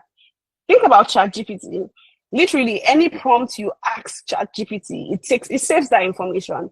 For example, my sister gave birth to a set of twins a couple of months ago, and I told ChatGPT recently to do a summary of my 2025 using the information it had about me, and told me congratulations that I had a twin. I had like I gave birth to a set of twins. I was like, no, that's my sister. Just because I had imputed that information without kind of specifically saying what the context was. But that goes to tell you the amount of information these systems collect from us. So whether it's because when you are signing up for an app, right, it will ask you for your name. Sometimes it'll ask you for your location. You give it. Sometimes they'll ask you to enable cookie, so it will track your activities on other platforms. Sometimes these platforms would ask you for, or these apps would ask you to provide a lot of confidential information about yourself, your birthday, your house address, and whatnot. And if it's a lifestyle app like your wristwatch, it knows your health condition even before you know it, right? That's how smart these applications are right now. However, a lot of these applications just collect these data and they do not utilize it in a way that helps the end users. So now the direction we're moving towards in 2025 is, how do we as product designers take that information and visualize it through storytelling to make those complex data easier for a user to understand and make it engaging. A good example that I have here is Spotify Wrapped. A lot of us, once at the end of the year, we have our YouTube Wrapped or our Spotify Wrapped, and a lot of other businesses are doing exactly the same. You have the Yelp end of year summary. You have a lot of other apps doing exactly the same. This is a great example of data storytelling, because the data visualization on its own is just saying, I take this information and make it easy for you to understand. And that's it. But data storytelling goes an additional step where it then even makes the users evangelist of the product. You know, because people now would want to use this product. Like if I were a Spotify user, I want to use my app even more during the year so that I get a robust Spotify Wrapped at the end of the year, right? All these things have product metrics attached to it that the users might not be aware of. So probably in the back end, when this product or this feature was being designed, maybe the conversation was, how do we promote delight on Spotify for users? Or we have this amount of information we collect from users. How do we make it more delightful for them? You know, how do we make it easier for these people to let go? Because a lot of, especially in this side of the world, a lot of people care about how their information is used. So they will not let go of that information except they know, or they have extra motivation to do so. So now this is us as product designers taking that information they readily provide and customizing the experience in such a way that the data tells a story. There's something actionable out of it. Another good example would be your iWatches, right? When you close a ring, it lets you know that you've closed the ring for that day. And it visually tells you, because then you have a badge that goes into your library, and you see all the badges that you have for that particular app. So the question to us as product designers would be, how do you make your otherwise boring products, boring air quotes, because data could be boring when we do not visualize it in the best way for the users to consume. So how do you make that otherwise boring product more engaging and actionable for the end users? So that's where we come, like our skill set, or we as product designers would then come in to say, oh, yes, this application collects this information from this user and that information from the user. How do we customize their experience in such a way that is pleasurable for them, but beyond that pleasure, they also have something actionable to take away from it? So yeah, so that's like one of the areas that we need to watch out for going into 2025. Okay, the next one would be designing for connection. So when we talk about, maybe with a thumbs up or using the emoji, how many of us use any of these platforms? Instagram, TikTok, YouTube? Okay, yeah, a lot of us. So we know that, I feel like if we use any of these platforms, we know that engagement is important. Engagement in the sense, not engagement that someone necessarily liked your video or commented on it, but let me rephrase that. Not in the sense that people saw your video and liked it, but more the community building that comes from that engagement. And I'm going to explain why it is important. So the end goal for us as product designers should be to design for connection, because the world is moving from a place where people are independent or islands of themselves.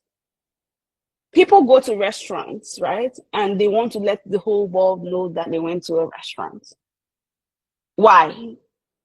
Of course, some people want to show off, but beyond showing off is that connection. They want to they want to feel connected to someone else on that application. So whether it's LinkedIn, which is why when you go to all these social media platforms, Instagram, TikTok, YouTube, LinkedIn, Snapchat, like we have a dozen of them, right? Some of the key actions you can take as a user would be to like the post, to comment on the post, to you yourself also post.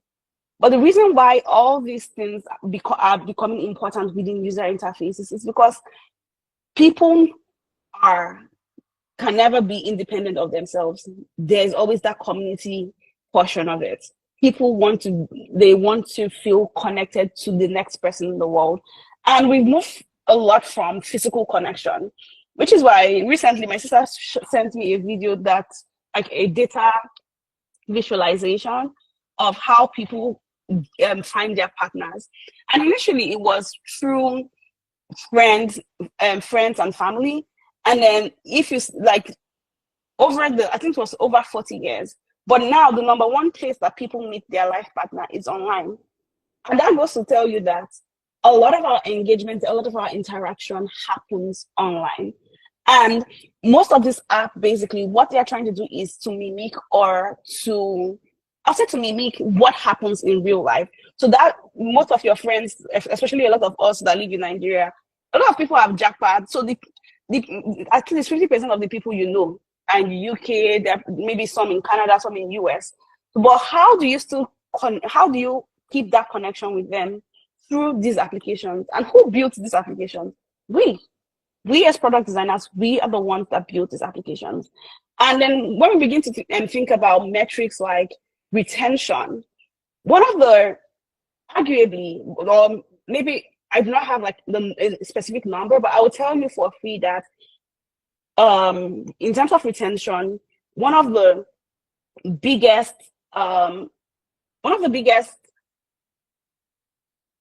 what's the word? I'm looking for a word. The biggest contributors to user retention on an app is community engagement. So imagine that you go to Facebook, right? And nothing is literally happening there. Nobody is posting any content.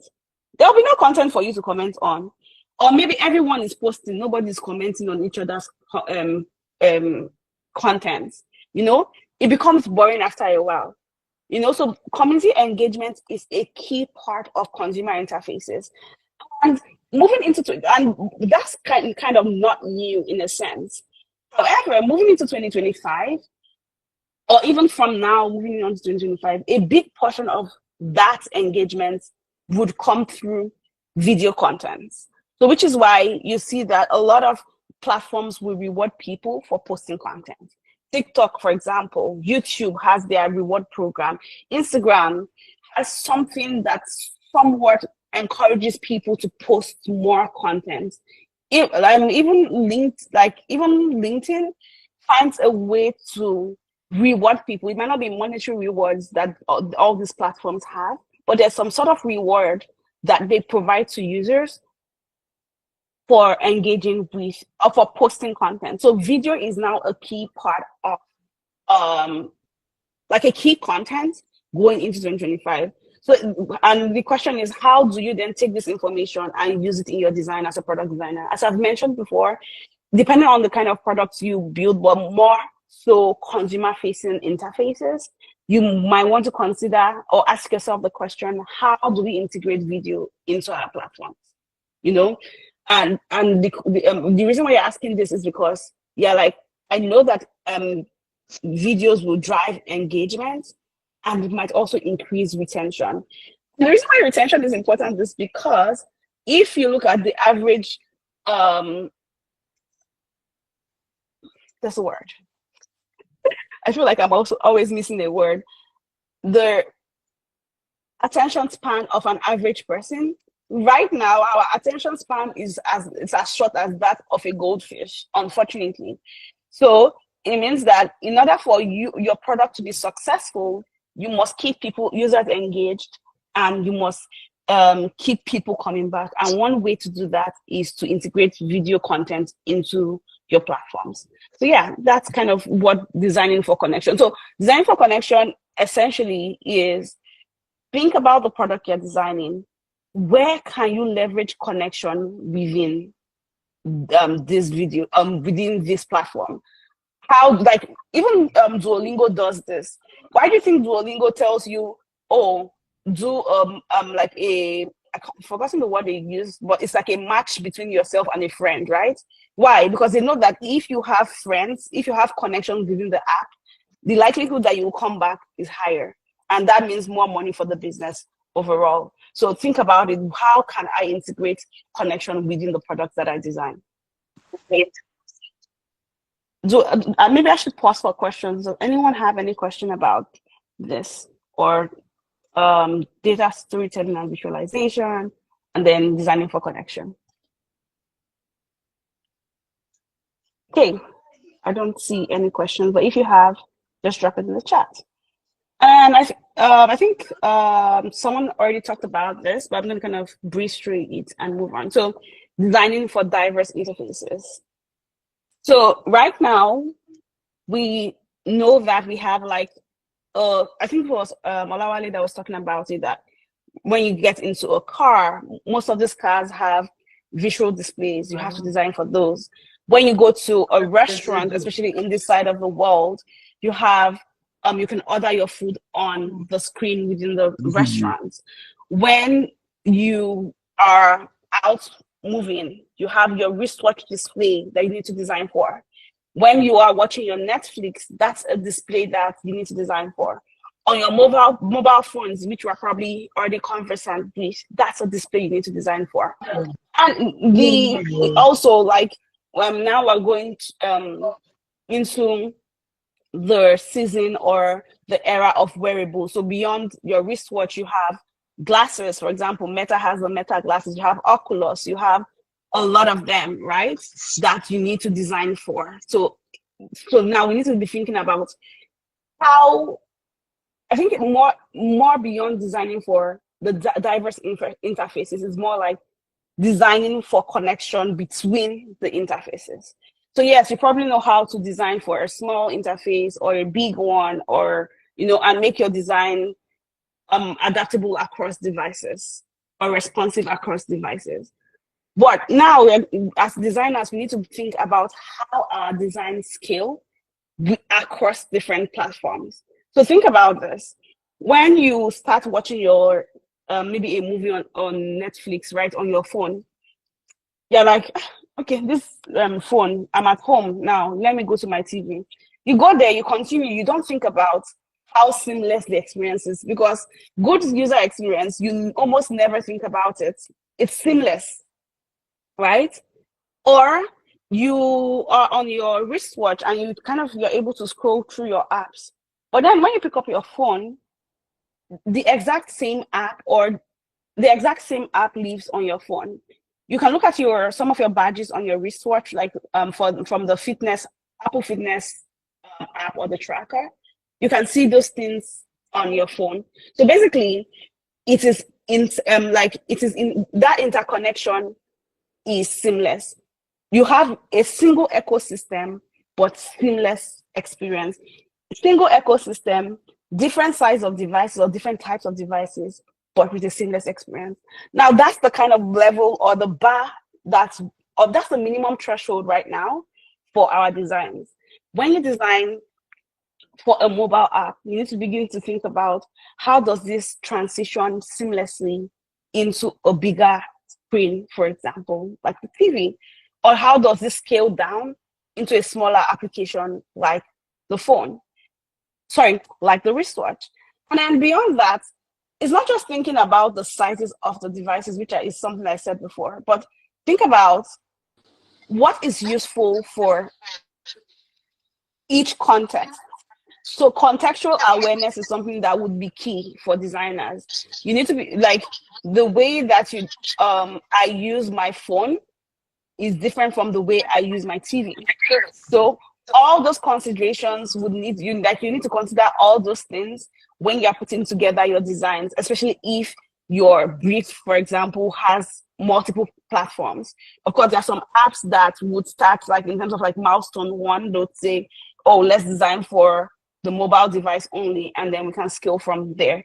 But even beyond that, like product thinking, you need to apply a lot of product thinking into this. So for example, if you are a freelance designer and a client comes to you and says, oh, I want to design for this device, that device, this device, that device, you would want to sit down and look at it holistically to say, does it make sense for us to design for all the devices right now? Or maybe they're like, we don't think our users will be found on like a TV or any other, maybe on a wristwatch. You need to actually do the thinking for them, because you're like, okay, your users would typically use an iOS, and iOS is interconnected in such way and such way, and maybe it's something we shouldn't think about right now, but it's something that we should put on the roadmap. So those are kind of like the thinking that you need to have. You need to be thinking about scalability. You need to be thinking about the entire ecosystem when you design. Okay, I feel like I just rambled on about this point. So if you have any question, this will be a good time to drop the question in the chat so I can answer it. Okay, gone. Okay, no questions. So those are kind of some of the non-AI and product design trends that I had shared. Of course, that's not an exhaustive list. There are way more. And actually, I have put together a YouTube video on that, but of course, it's not out yet. So feel free to check it out, or maybe subscribe to my YouTube channel, and then eventually you would get the alert when it does come out in a few days. But yeah, those are just kind of some of the ones I felt like I should highlight to you. Okay, let's move on to visual design trends. So personally, I don't have anything against visual design, but I wouldn't say, like, if they put maybe myself and Wally in the same room, I probably would advocate for, like, what I'm going to be advocating for would not be on the same, like, it wouldn't be visual design first. And I guess I have my reasons why, because I understand that with visual design, I think you can, if your user experience is good enough, in some cases, you can, what's the word? You can pass, like, in some products. Like, a good example is, what's the name of that platform where people go online and ask questions? It's basically the Reddit, but for Nigeria. I'm trying to remember the name. But yeah, that platform has, in my opinion, take it with a pinch of salt, has like the worst user experience. However, people still go there because they find what they look for, what they're looking for. Anyways, the reason why I'm saying that is that visual design trends are important, but you need to also kind of match them with great user experiences. Nairaland, that's the one. Nairaland. You need to match them with great user experiences. So, as I talk about these trends, it's good for you to have an understanding of some of them that are coming up on the horizon, but then think about it as a way to improve the overall user experience. Okay, let's go. First one is bold minimalism. So minimalism isn't something that is new in the design space. In 2024, we had like a lot of minimalist design flying around here and there. However, the difference between what we have now or what we're going to be seeing in 2025 is that this is basically minimalism on steroids, if I should say so, or minimalism that went to the gym, right? It's kind of minimalism, but a little bit much more bolder. So a different way to call this trend would be maximalist minimalism. So it's just like it's a good boundary between maximalism, not necessarily, but it's just basically minimalism, but it's bolder. So as you can see here, one of the key elements of the trend is that it uses bold typefaces. So this is a good example of a minimalist design. So you would probably see more of these on graphic design, say on the graphic design front, but this can also be used in product design. And this will come to play, especially when you're designing landing pages or websites, right? And because with this, you can play around with the styles. Also, if you're designing your portfolio, this is also an approach you can take. Of course, don't overdo it at the expense of like the user experience, because sometimes some people use this visual design element so much so that maybe now I'm looking for the navigation, but maybe they put the navigation on the side nav. I have someone I was mentoring, and then she had this really nice website, but I was like, how do I get to your project? I think she stacked them on the side as like tabs, and I'm like, yeah, I might be able to find it, but think about the context of use. Say the person who's going to be hiring you, that person is going to be looking at over 200 or 300 different portfolios, or even and also cover letters and resumes. They do not have the time to look for your navigation. So kind of think about that when you design. So all this to say that this is a very great trend to use, but use it cautiously. Think about the user experience as you use it. So you can see that it has bold colors, bright colors, and powerful visuals. So if this might be a good direction for you to go, if this is how your personal brand kind of looks like, and you can use it for your portfolio, but you can also use it for other websites. So like a lot of tech startups this can easily work for tech startups website. For like this style can work for a tech startup website. So yeah. Next one is retro and nostalgic designs. So basically, we see a lot of retro coming back, or retro styles coming back in terms of like the typefaces. So if you go to TikTok and if you go to Instagram, if you open the texts, right? I think it was last month or the month before, they introduced retro fonts. Those were not there before. This is a signal to show that retro is the new trend. So, and the reason why retro is coming back is because it provides that sense of warmth. It also is familiar, it's fresh. And sometimes a lot of two ways that this retro trend has come back is using retro serif fonts. As I mentioned before, if you go to Instagram, if you go to TikTok, you'd see those retro fonts being reintroduced into the user interface when the user is trying to type like a title or add text to their videos or their content. Also, another way you would see this used is textured background. So this is not the best image because it's pixelated, but if you find something that is better, you would see that YouTube Wrapped use textured backgrounds. So it kind of gives that ephemeral look to your design. It gives it that 3D feel without overpowering the designs or the details within the design you want the users to see. So when you use this, ensure that you like, of course, you use it cautiously so that you don't have too much of the texture of the background overpowering the content. And so, of course, where you can use this is also limited. Maybe you might not be able to use it within the UI of an application, but it might be, you might be able to use it within a feature. For example, YouTube Wrap is a feature, right?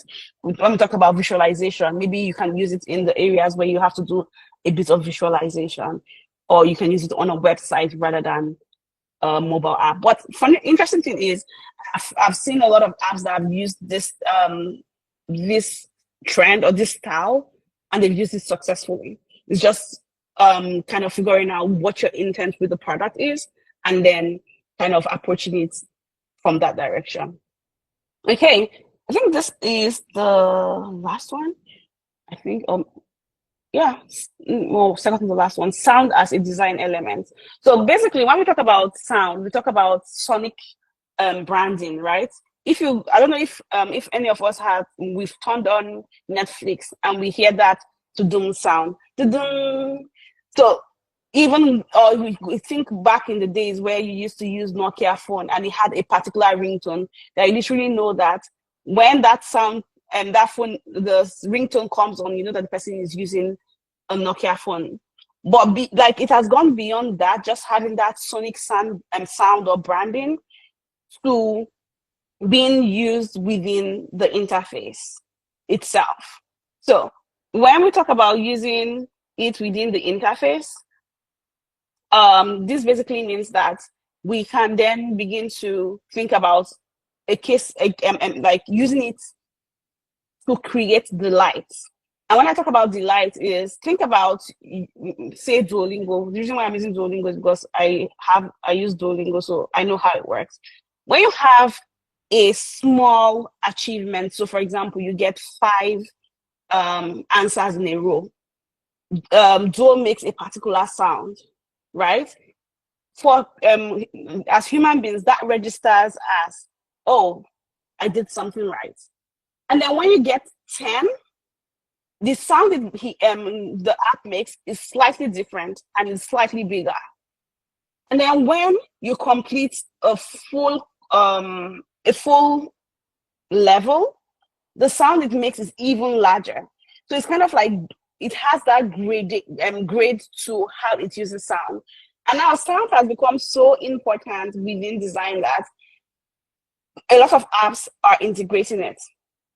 A lot of apps are integrating it into their platform. So if you, as product designers, think about it, where would it make sense to use sound to add delight to my product? Because yes, you could do the confetti, right? But imagine, like, depending on the level of achievement the user accomplishes, how can I create a system where I don't over celebrate the user when it is a small action and under celebrate them when it's a big action? So that balance. So yeah, that's basically what sound as a key design element is. I think someone had a question. I think I can take that question. Yeah. I think Olagunju, you're raising up your hands. Olagunju Oluwatobi.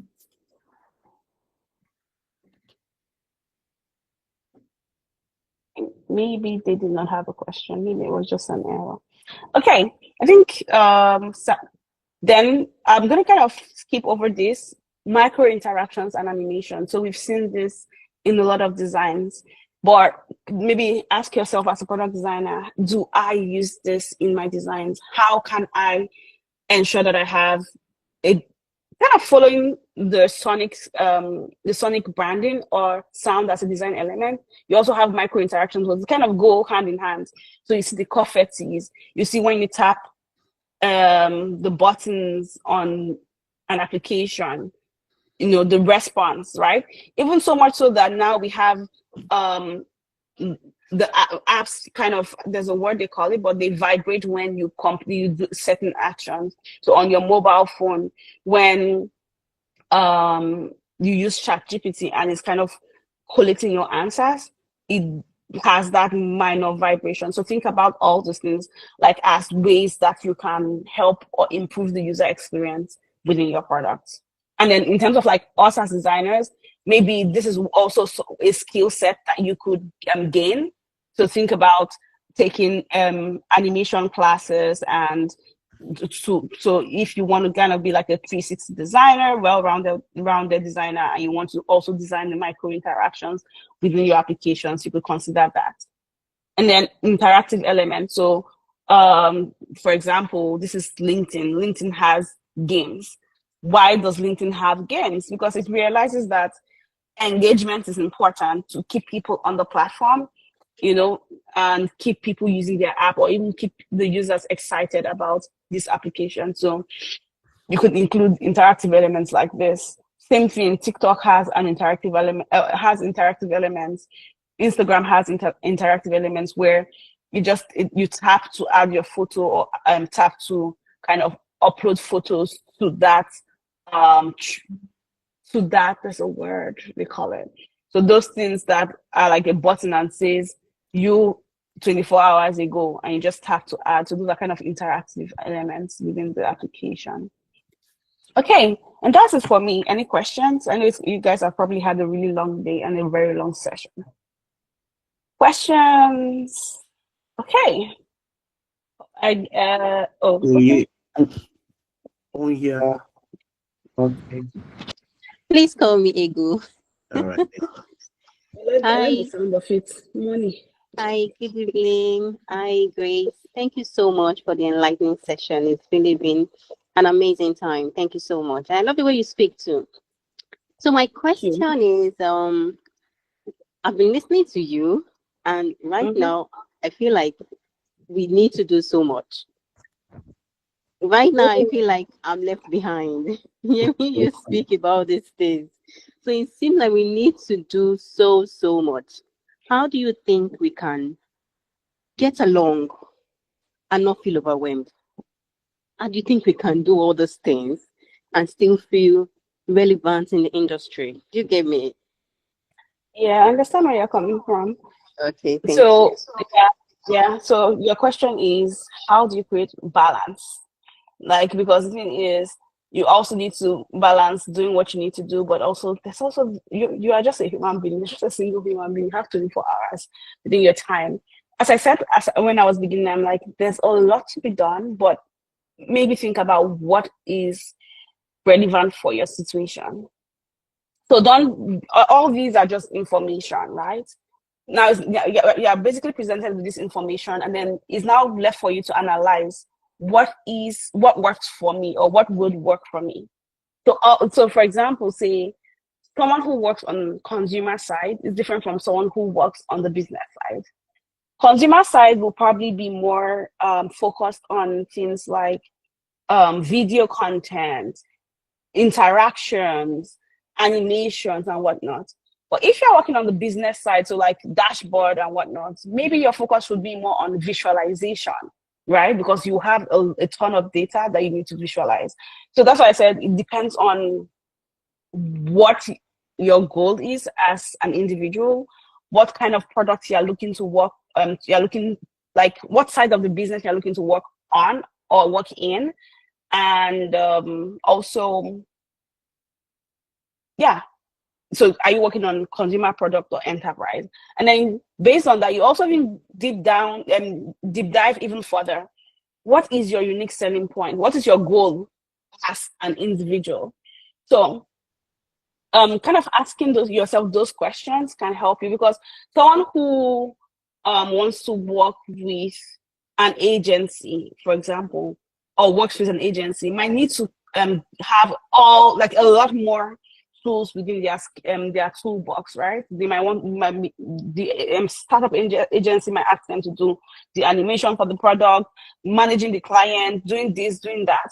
But if you work in a bigger company, you might already have a project manager, so you might not need to manage a project. You would probably most likely have a PM. The person would then be the person advocating for the business. So maybe in your own area, what you then focus more on is advocating for the users, but within the lens, looking through the lens of the business, right? And in that sense, maybe you don't then need to get a lot of all the other things that people have recommended. But I would say barest minimum, in my opinion, right? The barest minimum tool or skill set you need to have is AI literacy. Does it mean that you should probably take a course in AI? Not necessarily, but I would say start by understanding how AI affects product. Because now AI is no longer something that is far-reaching. It's actually something that is part of our product. So if you go to Google, you will see AI summaries where you search for a particular keyword or a particular term, and it summarizes all the results there into the first into a chunk at the top that you can read and get a sense of what the answers are. Or you go into other non-AI products, but you see an AI chat bar, right? So understanding how AI works would also help you build this product, because now most of the things that you're going to be designing would have AI integration. So if you do not understand how AI works, then how would you be able to design those products? So I'll say AI literacy is important. That should be like the barest minimum. Visual storytelling is important, but maybe more important for someone working on the enterprise side versus someone working on the consumer side. So I'm just saying, take all the information we're giving you today, analyze it, and figure out what works for your situation. And if you're still, say, for example, transitioning, you haven't gotten a job, think about it through this other lens where you're like, what kind of job do I want to get? Yes, it's better to cast a wider net, right? But sometimes there's this phrase that I wrote down. It says, big enough to be varied, but focused enough to be specific. So you don't want to spread yourself too thin by learning everything, but you're not good at them, right? But you don't want to know only one thing really well without having a knowledge of some of the other tools or trends out there. So it's good that you have the knowledge, but just then analyze it and figure out which to prioritize. I hope that answers your question. That was like a long-winded answer. Yes, it does. Thank you so much. I'll go over the recording and listen to it and digest what you said. Thanks a lot. Yeah. And as I mentioned before, do the what I'll call the and more or less an analysis of your skill set. So look for 3 job openings that you're interested in, right? And put the 3 of them in ChatGPT and tell ChatGPT to bring out the key skill set that is required for those roles. Then put your resume in ChatGPT and tell ChatGPT to compare those skill sets with what you have, and then tell it to show you the area of gaps, right? And then based on that gap, start from there. So yeah, someone else has a question. Alex.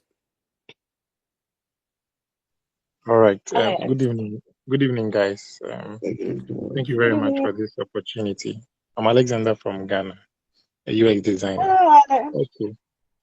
My question is that personally, I'm more drawn to the UX research aspect of the whole design flow.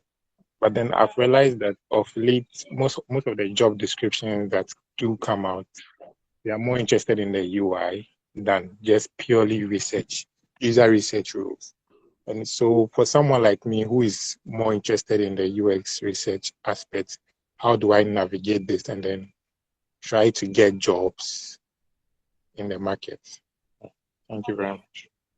That's a great question. So yeah, as you mentioned, there are probably, especially in Africa, there might be more openings for UI or UX than user research. I would say maybe what you could do. I know you're interested in research, but you could that's what they call like a gap job, right? So you want the UX research job, but in the interim, is there any other role you can take that you can then showcase your UX research skills and then maybe then transition to the UX research department from there. So sometimes some companies might have UX research department, but they might not have an opening there.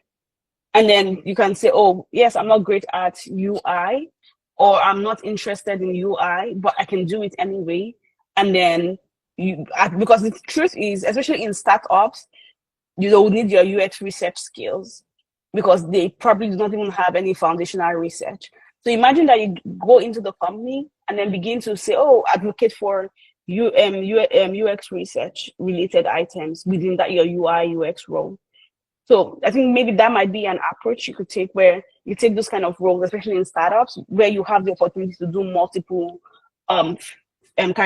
basically wear multiple hats, and then you can then do more user research related things, or kind of push for user research related items, and then you can then put that in your portfolio. Because I think also maybe one thing that might be missing is you don't have UX research experience, right? Maybe, I don't know. So if you don't, then that might be a good way to start, because now you're saying, yes, I've worked in this company as a UI UX designer, and within that role, I was able to create the foundational research for this company, and we did X and we did Y. I'll give an interesting fact. So when I moved to Canada, right, Canadian Tire was looking for someone who had experience in design system. Personally, I don't like this. I'm not a design system designer. I don't like it. However, I was looking for a job. So if they say, can you do it? I say, yes, I can. So they're like, okay, you need to do a presentation, a portfolio presentation. So, but within Africa, I had won multiple hats. They did not have a design system. So I started with what I called a mini design system, because in itself, it wasn't a design system. It was more like a style guide that we just kept on adding to over a period of time, and then creating a system out of it. So it was somewhere in between a style guide and a burgeoning design system. So when they asked me if I had that experience, I said yes, and that was what I used for my design for the portfolio review, and I got the job. But I didn't take it anyways. But all that to say that maybe you can kind of use that approach where you get something else within the UI UX space, and then try to ensure that whatever you're advocating for research, and then that you can add to your portfolio and then get the next role. I hope that answers your question. Yes, please. Thank you very much. You're welcome. There's a question that says, thank you very much for the enlightening session. You're welcome. I noticed that while you were talking about yourself and you shared your first screen, that you are a content creator. How do you post on all of this constantly, especially for YouTube and other social pages, plus your job? For me, I think my content creation comes second. So my job is first, content creation comes second for now, because my job pays the bill until my social media starts paying the bill. Then I'll prioritize it. So I have in terms of the way I prioritize things. So for example, in July, I had a very hectic month at work. And I said, well, social media, it was nice doing business with you for 1 month, and I came back after that. So I know people say social media is not forgiving, and that's fine. But the thing is, you can ensure that, for me, I just balance it that way by knowing that my 9 to 5 comes first, and anytime I feel too much pressure, I can always kind of step away from my social media. But also I batch create content, especially for YouTube, right? You have 1 week at least where I sit down and shoot all the videos that I have kind of put together or planned the previous week. So the previous period. So yeah. And then I just kind of post it consistently over time. So yeah, that's it. You're welcome. Okay, I think that's it for me. You can find me on any of the social media platforms, and my handle is The Nook with Rosemary. So feel free to ask any questions there if you have any. If you want to kind of see the more, because the visual design trend is 1 video, product design trend is a separate video. So if you want, and I'm going to post it on YouTube. So you can feel free to follow me on YouTube as well. Yeah, that's it for me. Thank you. All right, thank you very much, Grace. Was really exposed a lot of things, and I know a lot of people have already taken a lot of things out of this session. And one of the things I heard a lot, you get a job, you didn't take the job, so it means there are multiple options, and I know there are some persons that they've never gotten one yet, but nonetheless, it's just how you position yourself and how you're able to understand what you want. Like the first person to ask the question, to be honest, I'm somebody that does SWOT analysis a lot. I do SWOT analysis a lot. So it's not understand your capacity and understand how you can expand your capacity with the kind of learning that you can take. So some persons might not even, you don't need to take everything at once. You just need to build up yourself from the least to the best. So you don't have to just consume everything, and you need to understand how your brain works. Because for instance, somebody like me, I know how to capture things faster, and I know how to I go after the easiest way to get things done. So you need to understand how that works for you and how you can niche down to become best. The thing is, the industry is so intertwined that when you understand how things work, it will be very easy for you to be able to learn when the updates are coming up. Just understand how things work. When you build your creative skill and you're creative enough, you understand how tools work. For instance, I told somebody that it's easy when you're transitioning. Probably you're a Photoshop person and you're coming into Figma. It will still be easy for you to learn Figma than somebody who doesn't even know what Photoshop is or any design tool, because the same pick tool is the same pick tool everywhere. The way all those software works, they are always intertwined to each other. So when you're learning something, or when you're trying to consume a lot of information at the same time, just make sure that you're taking it bit by bit, bit by bit, bit by. For instance, you're learning prototype, or you're learning some things in prototyping. If somebody that has ideas of how animation works or motion graphics will find it easier than you who is just learning. So you need to know that. And once you've gotten how it works, when they bring a new animation interaction software, you will easily catch up with it. So you don't have to consume yourself in everything. And we know that 2025 is going to be good, but you just need to do your bit. Like I said, the job market is not smiling at designers. So you need to show that you are more than what you are. I mean, it's not smiling for entry level basically, but you need to show that you are more than what you are. Figma is not enough. At this moment, you should know that Figma is not enough. You need a lot of things. You need a lot of things to keep up with the market.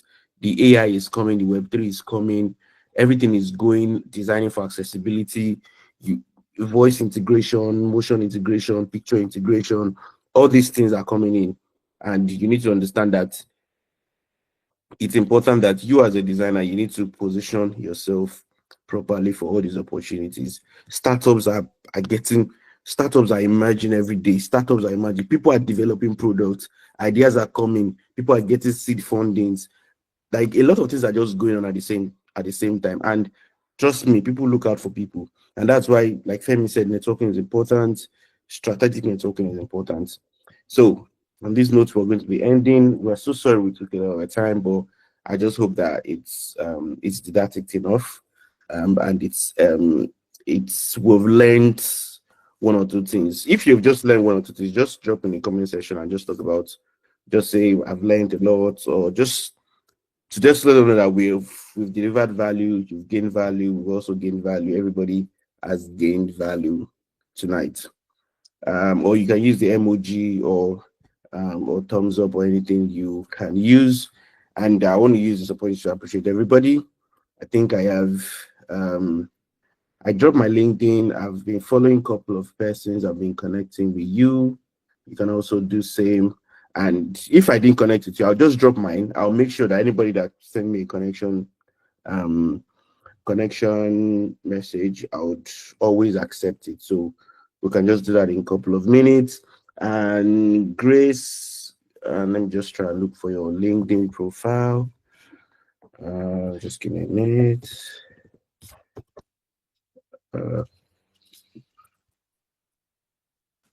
Grace Mary.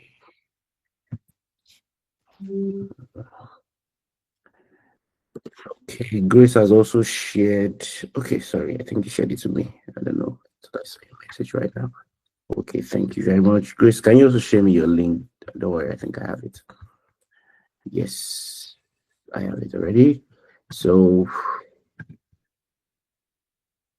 you can connect with them, you can connect with Grace, connect with myself, and I know people have dropped in there, so just connect with everybody. It's just good to build a community of people and always attend events.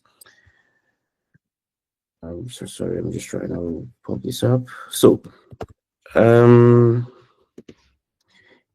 is it Ireke Vlogs?